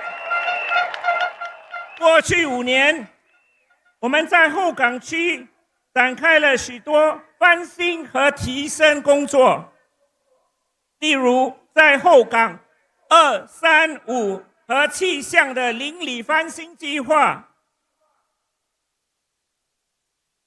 增建不少有盖走廊、有盖上下车点、游乐场和健身角落。目前我们也在筹备为后港中央展开邻里翻新计划。接下来5年，我期待继续推动这些提新计划，让我们的居住环境更舒适、更美好。我们最近刚完成从大排365B 到334的有盖走廊，我们也希望下半年能开始扩建从前面704座现有的有盖走廊，直通到这间出席学院的外面的车站。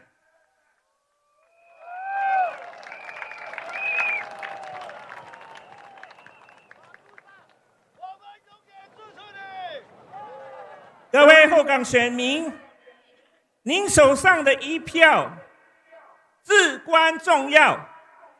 我相信后港选民自1991年以来非常了解，有一个更平衡的国会能带来更好的政策，也更贴近人民的政府。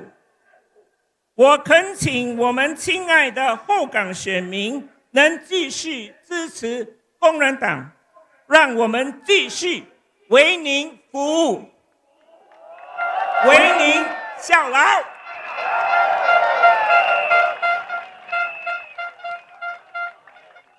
Dear residents of Hougang, I would like to thank all of you, my dear Hougang residents, Hougang Nang, for the huge support you have given me over the past 5 years. It is indeed a great privilege and honor to serve and work alongside our Hougang residents. Many of you have been very kind to me. Thank you from the bottom of my heart.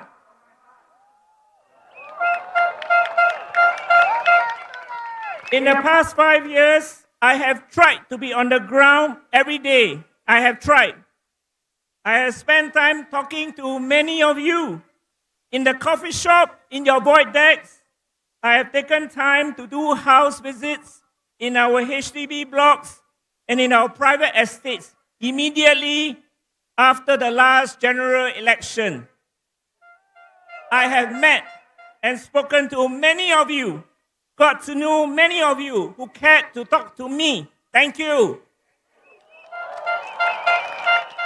For our condo residents, I have tried to make myself available to all your condo management councils. If they need any advice or assistance, they can contact me. I am in touch with the management councils for the majority of the condos in Hougang and have visited many of the condos. For the remaining condos, if re-elected, I remain available to your management councils and residents. And I hope to visit you in your condo if your management allow me to. So ask your management. I would also like to thank our Hougang residents for your feedback to me every day. Many of you spoke to me in my daily walks around Hougang. You have called, WhatsApp, and email me. Your feedback and cooperation enable me and our town council team to work closely with you, our residents, to keep our estate clean and green. I'm very sorry for the times when our services may not live up to the satisfaction of some of you. But I believe there will always be room for improvement. I always tell my team in the town council, we must always learn from our experience, do our best, and continue to improve. Hougang residents, over the past 5 years, many of you have sent feedback to me on many important policy issues, such as cost of living, healthcare costs and subsidy, challenges during COVID, employment issues, housing issues, so on and so forth. Your feedback allow me to convey, allow me to carry your voice for these issues in Parliament. In fact, I have also had the chance to voice some of the municipal feedback from you in Parliament, such as improving bus service 112, lifts for overhead bridges, lift upgrading program for flats without same floor access, something I'm not happy about. And your concerns with preserving the nice, lovely green spaces behind the Serangoon Park connector along Hougang Avenue 7. I have asked the government to try to preserve as much of the green spaces as possible, and I will continue to do so.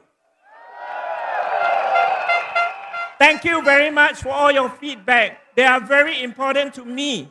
It helps me in my role to represent you and carry your voice to Parliament. If re-elected, I will continue to press the government authorities for increase in the number of trips during off-peak hours for bus 112. Off-peak hours because our school children, when they finish school, that is considered non-off-peak for the bus services for LTA. Just for example. And I will continue to ask for additional service to ply Hougang Avenue 7.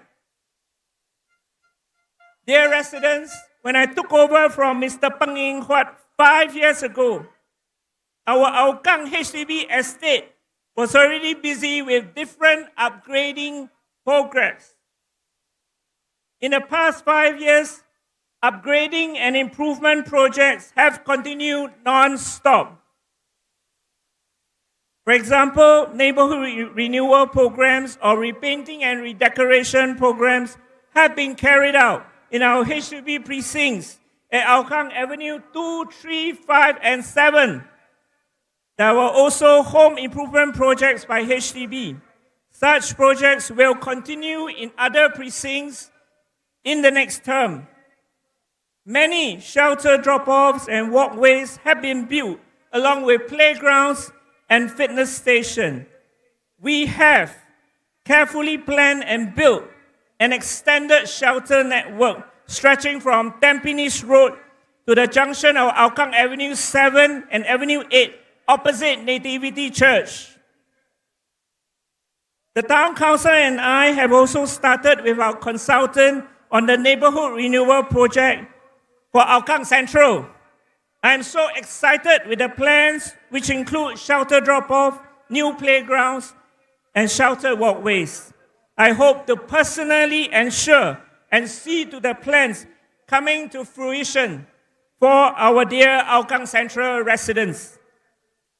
We will continue to draw on CIPC funding for further improvements. Recent projects included the newly opened walkway from Block 334 to Block 365B, Hougang Meadow, enabling our residents from the older and the newer part of the estate to visit both sites and use the amenities. There is also the extension of the covered walkway from block 704 over there to the bus stop along the main road, Upper Serangoon Road, outside this junior college.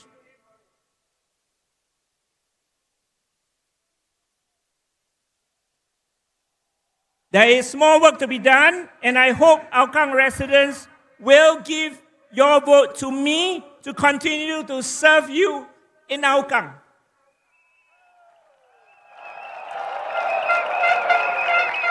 A few days ago, a resident reminded me that Hougang must remain the beacon of democracy in Singapore. Something I have said in the last general election. It is an important reminder, not just to Hougang, but to the rest of Singapore. Another young resident spoke to me during my house visits a few days ago, and he said that he'll continue to vote for the Workers' Party to keep the government on their toes, so that they will work harder for Singaporeans, for all of you, all of us. It's amazing that a resident reminds me of this. So I always do salute our Hougang residents. Indeed, since 1991, many Hougang residents understand more than anyone else in Singapore the need for alternative voice in Parliament. With the greatest respect to my opponent, one more PAP MP in Parliament will not make a difference. I and my fellow WP MPs, Workers' Party MPs, voted against the GST increase in 2022, which subsequently contributed to the spiraling cost of living increases in Singapore. What did the PAP MPs do? They supported the GST increase. Remember that, all of you, right, from Tampines, East Coast, from Punggol, from Jalan Kayu, from all over Singapore. Remember that when you cast your vote on 3rd of May. Think about that. Last few years, all the cost of living increases. Think about that. They all voted for the GST increase, PAP. Fellow Singaporeans, at such a time like this, with global uncertainties and challenges, it is even more important for us to have more heads with different ideas in Parliament, rather than having one team speaking from the same script, singing the same song. Workers' Party MPs were outnumbered 1:9 in the last Parliament. But to better scrutinize the government, we need more Workers' Party MPs, not fewer. We can't afford. There's not enough of us.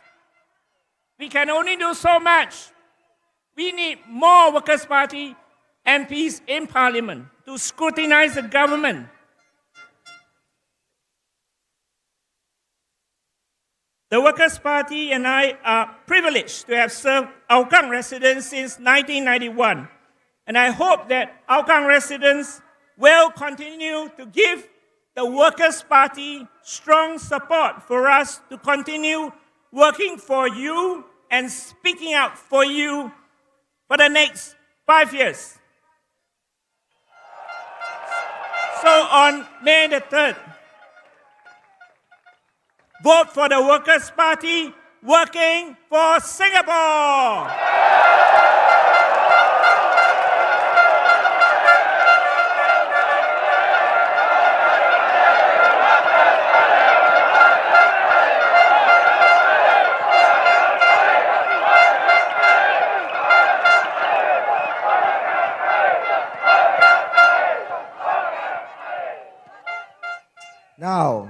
I'm starting to enjoy my job by issuing all the yellow card and red card. The next speaker, I just use 4 words to describe her. 女中豪杰. May I invite the candidate for Aljunied GRC, Miss Sylvia Lim.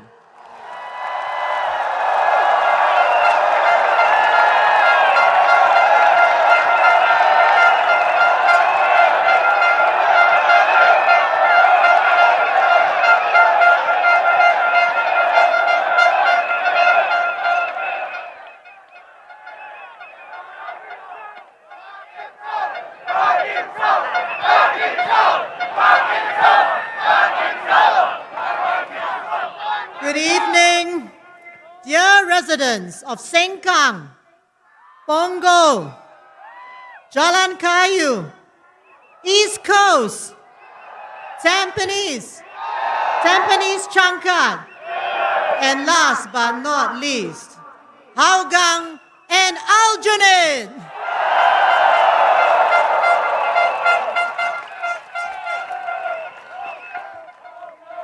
Thank you for coming to our final rally of this campaign.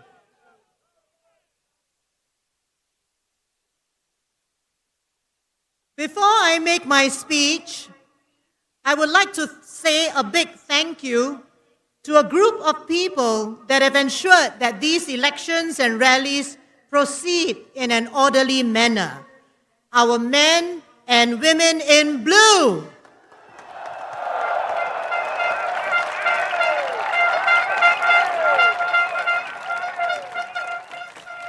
They probably haven't had much sleep and been on their feet for long hours. Thank you very much. You know, in the 1990s, I was a woman in blue. And today, 30 years later, I'm still a woman in blue.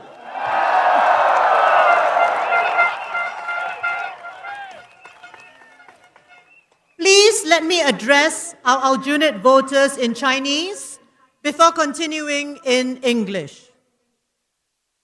亲爱的阿育尼集选区的选民，感谢你们在过去14年给予我们的信任和支持，让我们有机会在国会中成为您的代议士，为你们提问尖锐和敏感的切身问题。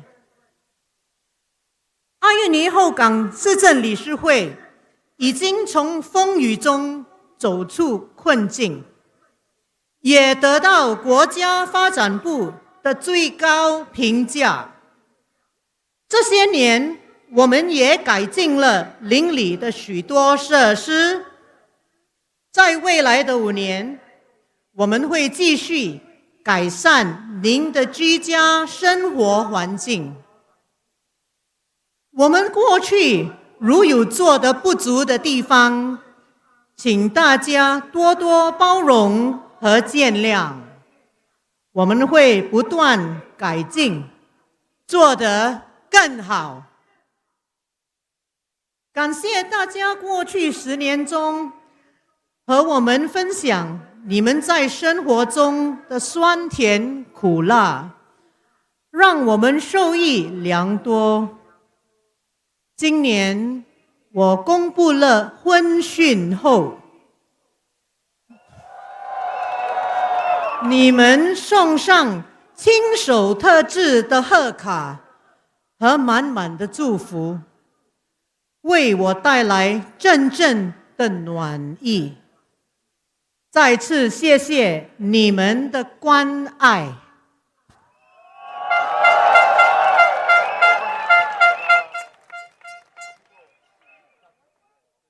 长江后浪推前浪，工人党不断引进新人，让团队更加壮大。这次的大选，阿育尼集选区就有2个新人，他们是45岁的法利，他是一名律师。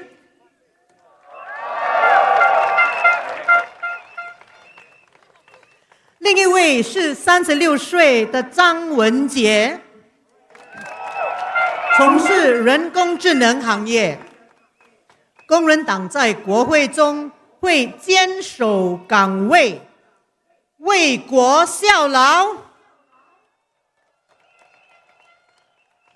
5月3号，恳请大家投工人党一票，让我们共同建设一个更民主的新加坡，迈向世界第一国会。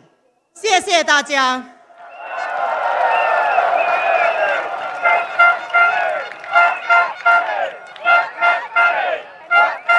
Dear voters of our unit GRC, I began this journey with you more than 20 years ago, visiting your homes to get to know you better. When my team first contested in our unit 19 years ago in 2006, we did not win. But you gave us nearly 44% of the votes, enough for me to get into parliament as a non-constituency MP. In parliament, I worked hard with Mr. Lau Tia Kiang to represent your concerns.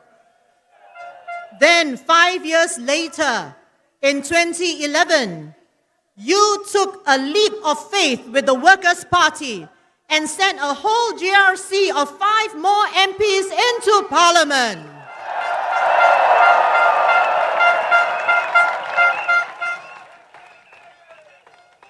In this campaign, the PAP leaders have been telling voters that if they lose a few ministers, Singapore will be weakened. But our unit voters have heard all this before. Back in 2011, Mr. Lee Kuan Yew compared the PAP Aljunied team with the Workers' Party team. On the PAP side, there was George Yeo, Lim Hui Hua, Zainal Abidin, Ong Yi Kang, and Cynthia Phua. And on the Workers' Party team, we had Mr. Lau Tia Kiang, myself, Chen Shou Mao, Faisal Manap, and Pritam Singh. Mr. Lee talked up the PAP team as too important to lose 2 ministers, a future Speaker of Parliament, a future minister, and the best grassroots leader. Whereas he said the Workers' Party team only had 1 MP, 1 NCMP, a celebrity, and 2 unknowns. He even warned our unit voters that if they voted in the WP team, they would have the next 5 years to repent.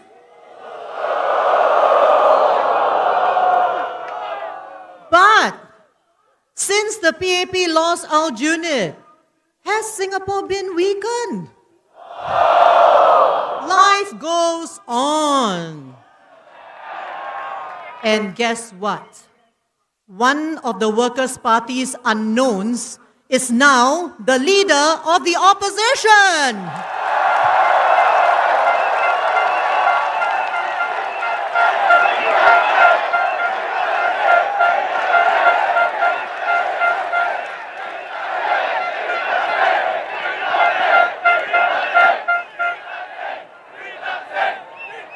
There is a serious message here.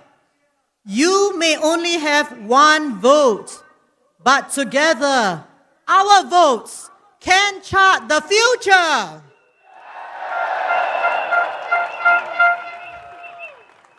Over the years, we have done our best not to let you down. We have worked hard in Parliament. In the last 5 years, Workers' Party MPs in Aljunied, Hougang, and Sengkang together filed more than 2,700 parliamentary questions. We filed motions and adjournment motions on many topics, including reducing the cost of living, housing needs and prices, health care, fairer treatment of scam victims, women empowerment, sporting success, and more. On the estate side, the Aljunied Hougang Town Council has been doing well. We have made improvements to facilities, added covered linkways and drop-off points, and refreshed the estate. We have sent to our HDB residents our 5-year plans. We will continue to improve. On a personal level, we in the Aljunied team have gotten to know our residents over the past 14 years. Just as we care for you, you have also shown your care for us. Recently, when you heard about my marriage, you made greeting cards and mementos to wish my husband and I well.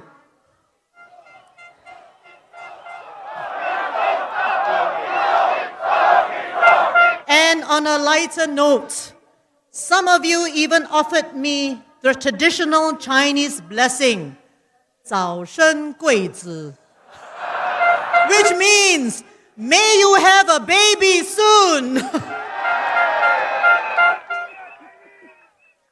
As the Koreans would say, 사랑해. The Workers' Party asks you to vote with hope, not fear. And in line with hope, we are bringing in new blood into the Aljunied team.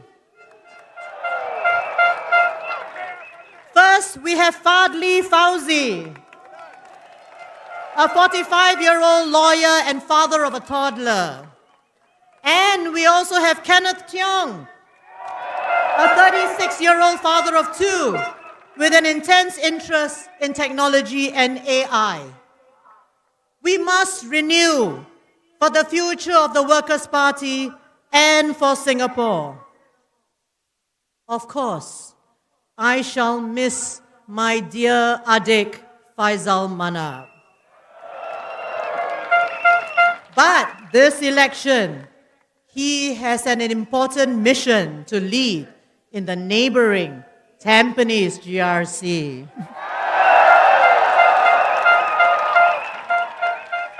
So tonight, let's make a promise, not just to each other, but to Singapore, that come Saturday, we will vote not out of fear, but with conviction and hope for the future that we deserve. That years from now, we can proudly say that we stood up and worked for Singapore as we pass the baton to the next generation. My friends, may we wake up on Sunday morning to clear blue skies.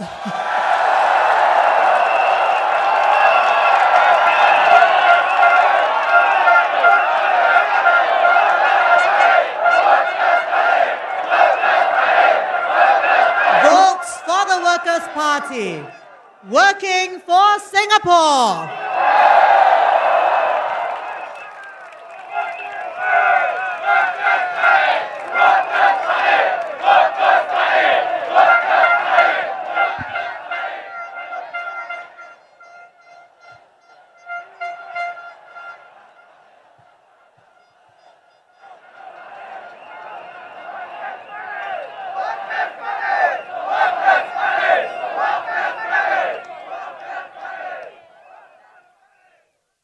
Now, the next speaker don't need much introduction from me.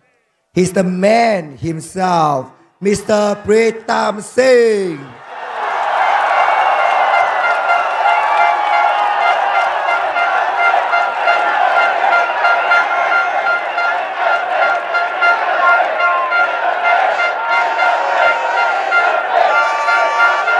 Thank you.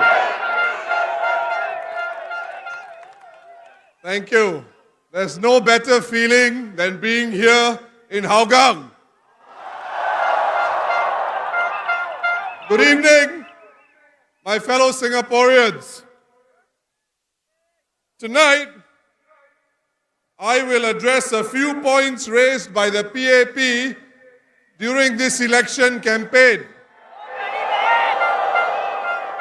First, the PAP makes the argument that a vote for the opposition weakens the PAP government when it negotiates internationally. Second, the PAP says more opposition MPs will make life difficult for Lawrence Wong and the PAP government in managing Singapore. Number three, the PAP says that in a time of crisis, if you don't elect ministers like Mr. Gan Kim Yong and all the current and potential ministers, we are in big trouble. Number four, Lawrence Wong says the opposition is here to stay. Number five, he tells voters not to give the opposition a free pass. Now, let me do a reality check on each of these points. These reality checks may give you a good reason to vote for the Workers' Party come 3rd of May. Let me address the first point. Lawrence Wong asks for a strong mandate. He says a weakened mandate would make it harder for the PAP to represent Singaporeans' interests internationally. His foreign counterparts will size up the PAP ministers when they negotiate, and only if the PAP has a clear mandate can they represent Singapore confidently. By strong mandate, the PAP means at least 90% of the fully elected seats, but preferably 100%. So here is reality check number one. Even if every Workers' Party candidate enters Parliament, and that is a very big if, the PAP will still have 71 out of 97 seats, and that is 73%. Does the PAP really believe that foreign leaders of democratic countries who meet Prime Minister Lawrence Wong will think, oh, the Singapore Prime Minister only won 73% of the seats. So lousy. He must come from a lousy school.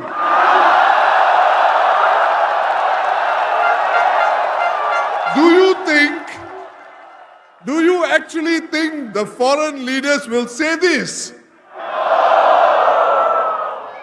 Only the PAP says such things and think like this.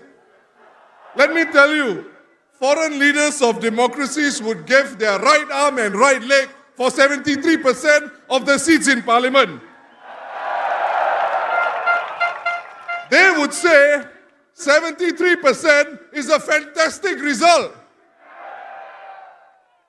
But they would also say that politics in Singapore is stable, and more than being an advanced economy, Singapore is finally beginning to look like the participatory democracy promised decades ago by then Prime Minister Mr. Goh Chok Tong.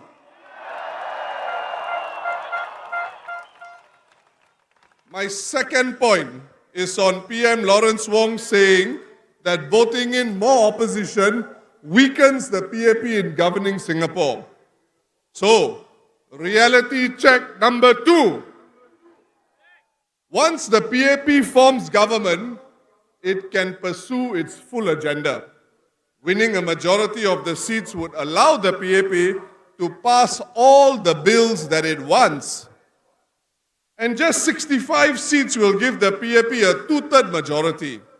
With that, the PAP will be able to amend almost any part of the Constitution, even if the opposition disagrees. They have been doing that all these years. For example, in creating the reserve presidency. And the reality is this: the PAP will win 65 or more seats easily. How do I know this? I don't have a crystal ball, but my first degree from NUS was in history. So let's look at history. The GRC system started in 1988. It took 18 years for the PAP to lose one GRC in 2011. It took another 2 elections to lose one more in 2020. It is extremely difficult for any opposition party to win a GRC or an SMC. That's the fact. And even if the Workers' Party wins a few more seats, the PAP government will not be weakened. Let's look at history again. Before 1980, there were fewer than 70 PAP MPs in Parliament. Yet, the PAP had more than enough people from which to find outstanding 1G ministers. Mr. Lee Kuan Yew had far fewer people to choose from than PM Lawrence Wong has. If the PAP wins 71 out of 97 seats, is PM Wong saying that he cannot find enough good people to fill his cabinet? Is he telling us that the caliber of his PAP MPs is very low? And let me add one more important reason why having more WP MPs will not weaken the government. We do not oppose for the sake of opposing. If the laws are in Singapore's interest, we will vote with the government as we have done so. Everyone here knows the Workers' Party MPs are rational and responsible. So I call on the voters to elect all the WP candidates.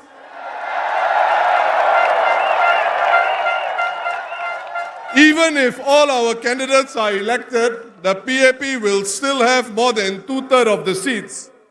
Vote for us and we will work for you in your estate and in Parliament. Now, during this campaign, I believe 2 former army generals, one in East Coast GRC and one in Tampines, alluded to the point that the opposition just talks and talks and talks. I was quite surprised when I heard this. And why do I say so? Now, around this time last year, before Mr. Lee Hsien Loong handed over power to Mr. Lawrence Wong, he gave an extended interview to the mainstream media, various mainstream media outlets. In his exchange with Lian He Cao Pao, there was a segment that contrasted talk and action. Cao Pao asked Mr. Lee Hsien Loong, why do you say that communication skills are so important? In the past or all along, the PAP would say less and do more. But now, you mention the content of speeches, how to express it well. Why are they important? Mr. Lee Hsien Loong replied, we used to say less and do more. But the former Prime Minister Lee Kuan Yew, his speeches were very effective. Through his speeches, he mobilized the entire country and led it on many paths. So it is not possible to say that speeches are unimportant. My fellow Singaporeans, it is in the nature of a parliamentary democracy that all of us do not just have to attend Parliament faithfully, we have to speak up for Singaporeans. The opposition makes its contribution by checking the government of the day, the same thing Mr. Lee Kuan Yew did when he was in opposition after 1955. In fact, Mr. Lee Kuan Yew would even walk out of Parliament along with his MPs to make a political point. As an opposition MP, he could not be a man of action in terms of executing policies at that point because his main job was to be the loyal opposition. But in Parliament, Mr. Lee Kuan Yew talked and talked and talked. So I would ask the PAP candidates, have a care for our political system. It is designed to represent all Singaporeans. And the Workers' Party has to step up for them.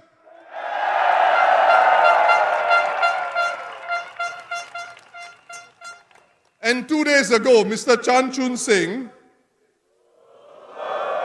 said that this election campaign should be about focusing on the core issues. Unlike the PAP, the Workers' Party has put out a manifesto with concrete proposals, actionable items for Singaporeans to understand our general election agenda, not mere motherhood statements, but for the whole campaign. On housing, for example, no PAP candidate wanted to talk substantively during the rallies about lease decay. No PAP candidates wanted to engage the issue of how land for public housing is valued with a view to explore the prospects of housing affordability. No PAP candidate wanted to substantively engage the issue of why GST had to be hiked during a global inflation storm and why it could not be delayed. Some of these were directly brought up during our rally speeches. Our manifesto and our solutions for Singapore were shared with the public well before nomination day. So why didn't the PAP engage on these core issues?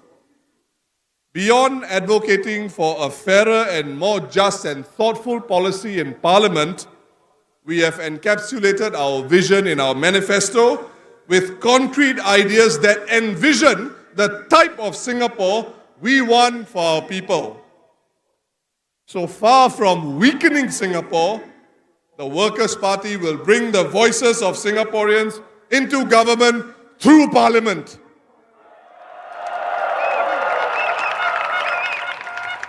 Now, my third point.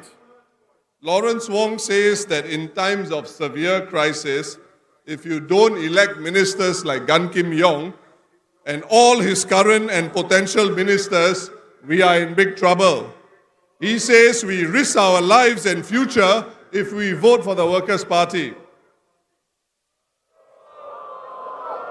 Reality check number 3. It was Prime Minister Wong himself who moved Gan Kim Yong out of Choa Chu Kang when he had been there for 14 years. DPM Gan is new to the ground in Punggol. Prime Minister Wong said that the move was for leadership distribution. This does not make sense because Singapore is so small. We are not America, China, or even Malaysia. In 2020, Ng Chee Meng was moved from Pasir Ris Punggol to Sengkang GRC and he lost. To move a minister who you claim to be really important at election time is a risk. And it can be deemed reckless when you have other relatively safer constituencies to put him in. And he knows exactly what I mean. So if DPM Gan is indispensable, then, if I may use PM Wong's own phrase, moving him was cavalier and irresponsible.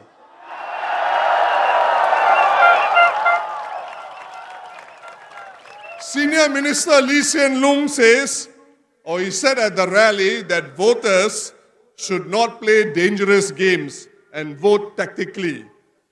But it looks like Prime Minister Wong is the one playing dangerous tactical games. From all of this, I can only draw two reasonable conclusions. First, moving DPM gun to Punggol was a tactical move to stop the Workers' Party from winning the GRC. I think this is obvious to everyone. Second, I believe that Lawrence Wong would not have risked Gan Kim Yong against the Workers' Party if he is indispensable. PM Wong must have been confident that he has enough talent even without DPM gun. There is no other reasonable conclusion.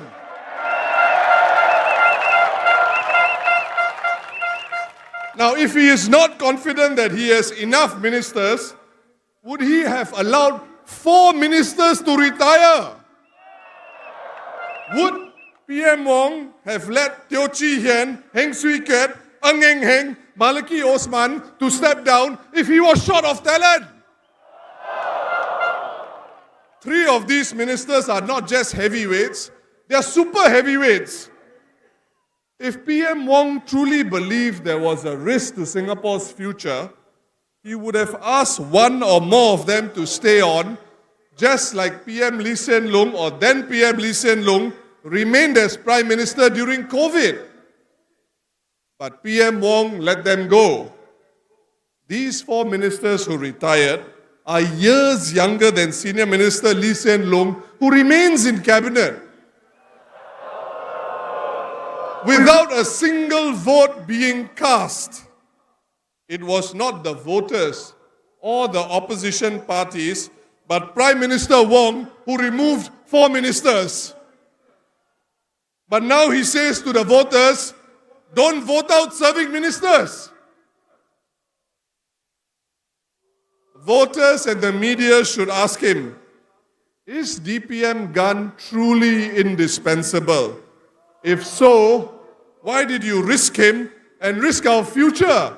Why didn't you keep him in Choa Chu Kang? Now, in my opinion, the real reason must be this. PM Wong knows that moving DPM gun was not risking Singapore's future. DPM gun is not indispensable. And that is the simple truth. No one is indispensable.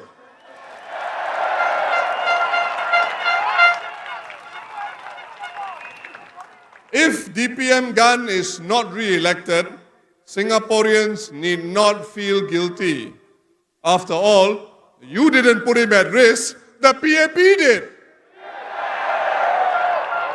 And even if Gan Kim Yong is not elected, he can still serve Singapore. For example, just like previous ministers, he could be appointed chairman of a government-linked company. And if Mr. Gan has a good relationship with the US trade negotiator, there is no reason why he cannot continue to be Singapore's official negotiator or special envoy. To Americans and most countries in the world, winning and losing elections is normal. They are used to people losing elections and then representing the United States. Just look at Senator John Kerry or then President Jimmy Carter. Regardless of what the PAP would have you believe, the Americans will not care if Mr. Gan lost the election and is no longer DPM. The Americans and many other countries follow professional practice and they deal with the person who is officially appointed by the government. They will happily continue to deal with ex-DPM Gan.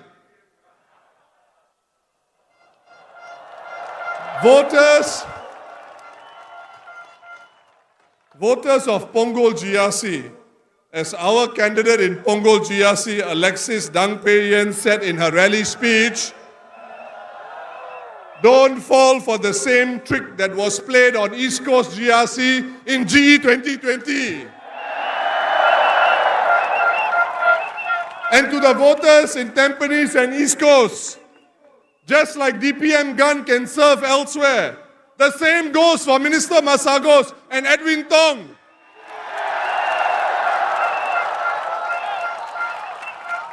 Mr. Masagos has worked in senior positions in Singtel. He could easily become chairman of a GLC or an ambassador like ex-minister Lui Tak Yew. Mr. Edwin Tong is a senior counsel. He could lead the Singapore Institute of Legal Education, or he can join the Football Association of Singapore to fulfill his dream of bringing Singapore to the FIFA World Cup in 2034.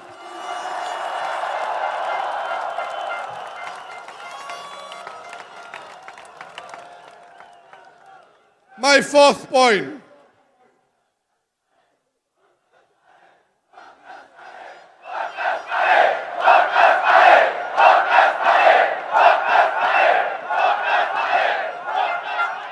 My fourth point concerns Lawrence Wong saying that the opposition is here to stay. He is trying to assure voters that the opposition will be elected. This is reality check number 4.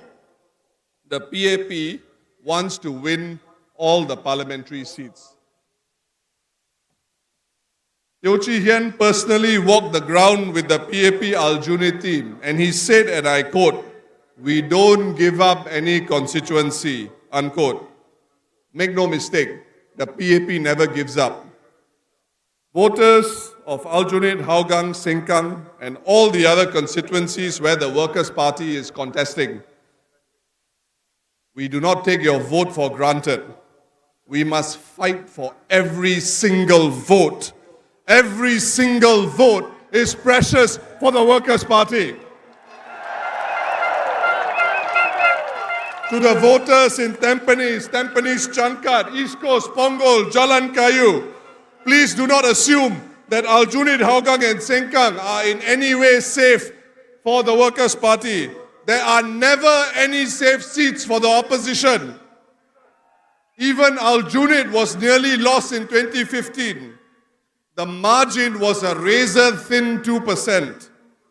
Every single vote counts. So, make your vote count.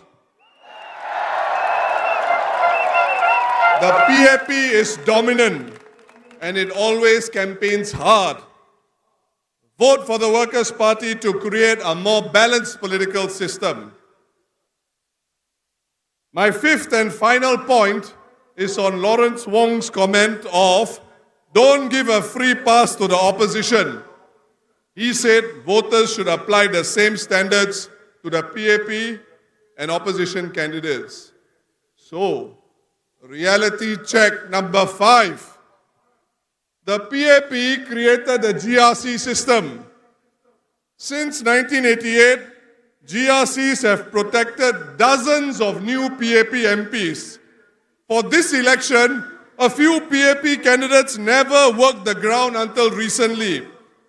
Voters do not know them, but voters are expected to vote for them just because they are in a GRC with an anchor minister.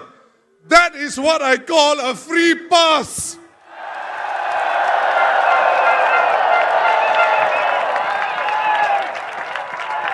By saying what he did, PM Lawrence Wong was treating us voters like simpletons. But the last few elections have proven to the Workers' Party that Singaporean voters are savvy, thoughtful, and patriotic. Look at the percentages in previous elections. Singapore voters proved to be highly discerning and sophisticated. For example, better and more popular PAP candidates like Mr. Tharman, our president, got the highest percentages. When it came to the opposition parties, the range of different percentages depending on which opposition party you compare can be very significant. Voters of Singapore, the Workers' Party trusts your judgment. If you compare the current Workers' Party candidates to the PAP candidates, I believe you will agree that our batch of candidates is one of the best the Workers' Party has put up.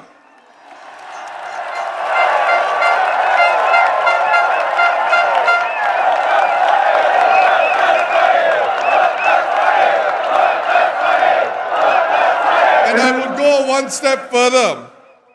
The Workers' Party candidates offer all the PAP candidates do and more. These people behind me have come forward to run for the opposition, the Workers' Party. This proves that they are brave, they have guts, they have resilience.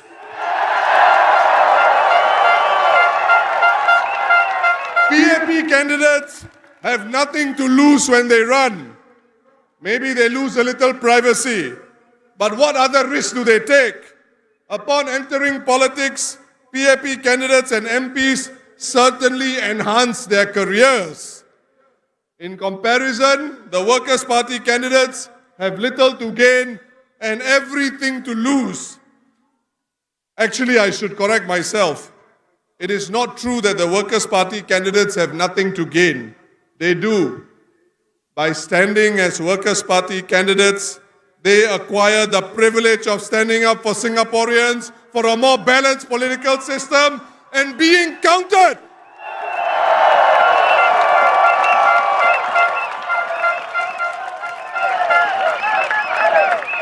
My fellow Singaporeans, I trust that you are savvy, thoughtful, and patriotic voters. When you assess the collective potential of these Workers' Party candidates before you today in building a more balanced parliament, the choice is crystal clear. And most importantly, before you cast your vote in Aljunied, in Hougang, in Sengkang, in Jalan Kayu, Tampines Changkat, Tampines, East Coast and Punggol, remember this phrase. The Workers' Party are a force for good. So, on the 3rd of May, vote for the Workers' Party, working for Singapore.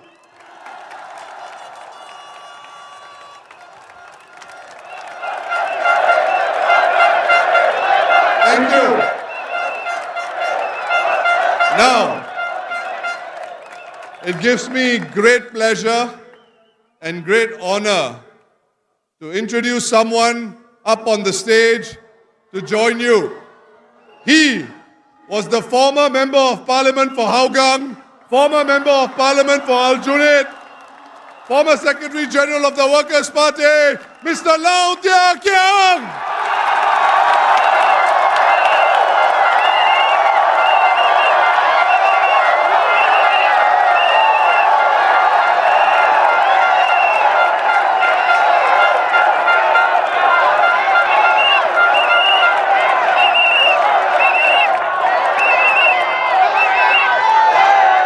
Ladies and gentlemen, we have come to the close of a very, very long election campaign that didn't just start 9 days ago. It started 5 years ago. And in the tradition of the Workers' Party, we always end the last rally with the pledge. So, without further ado, let me invite the candidate for Tampines GRC, Mr. Michael Teng, to lead us in the pledge.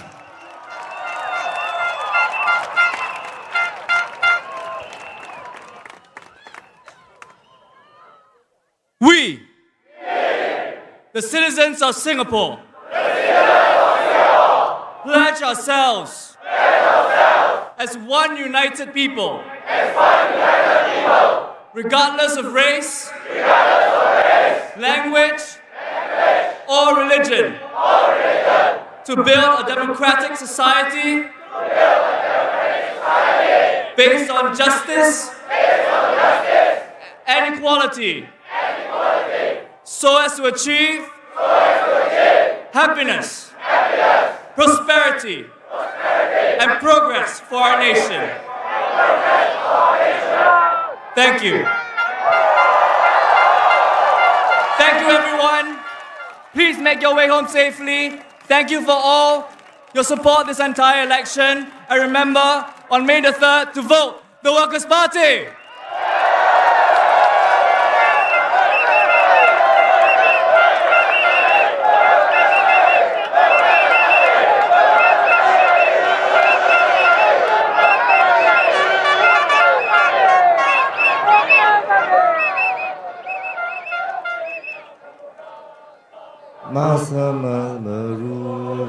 Cannot. Okay. Thank you. Dear Singaporeans, thanks for your support. We have come to the end of the rally. Please make your way out of the stadium safely. Look out for anyone. Please do not push each other.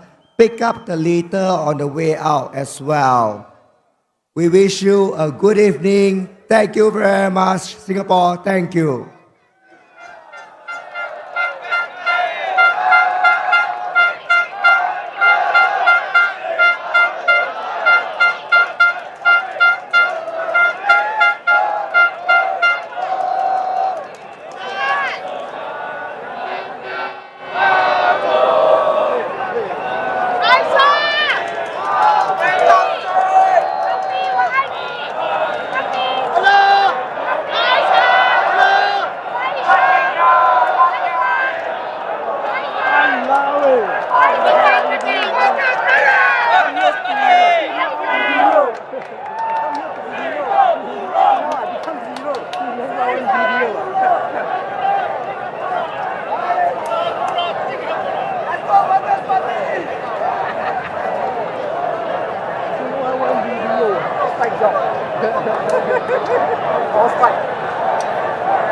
Balik.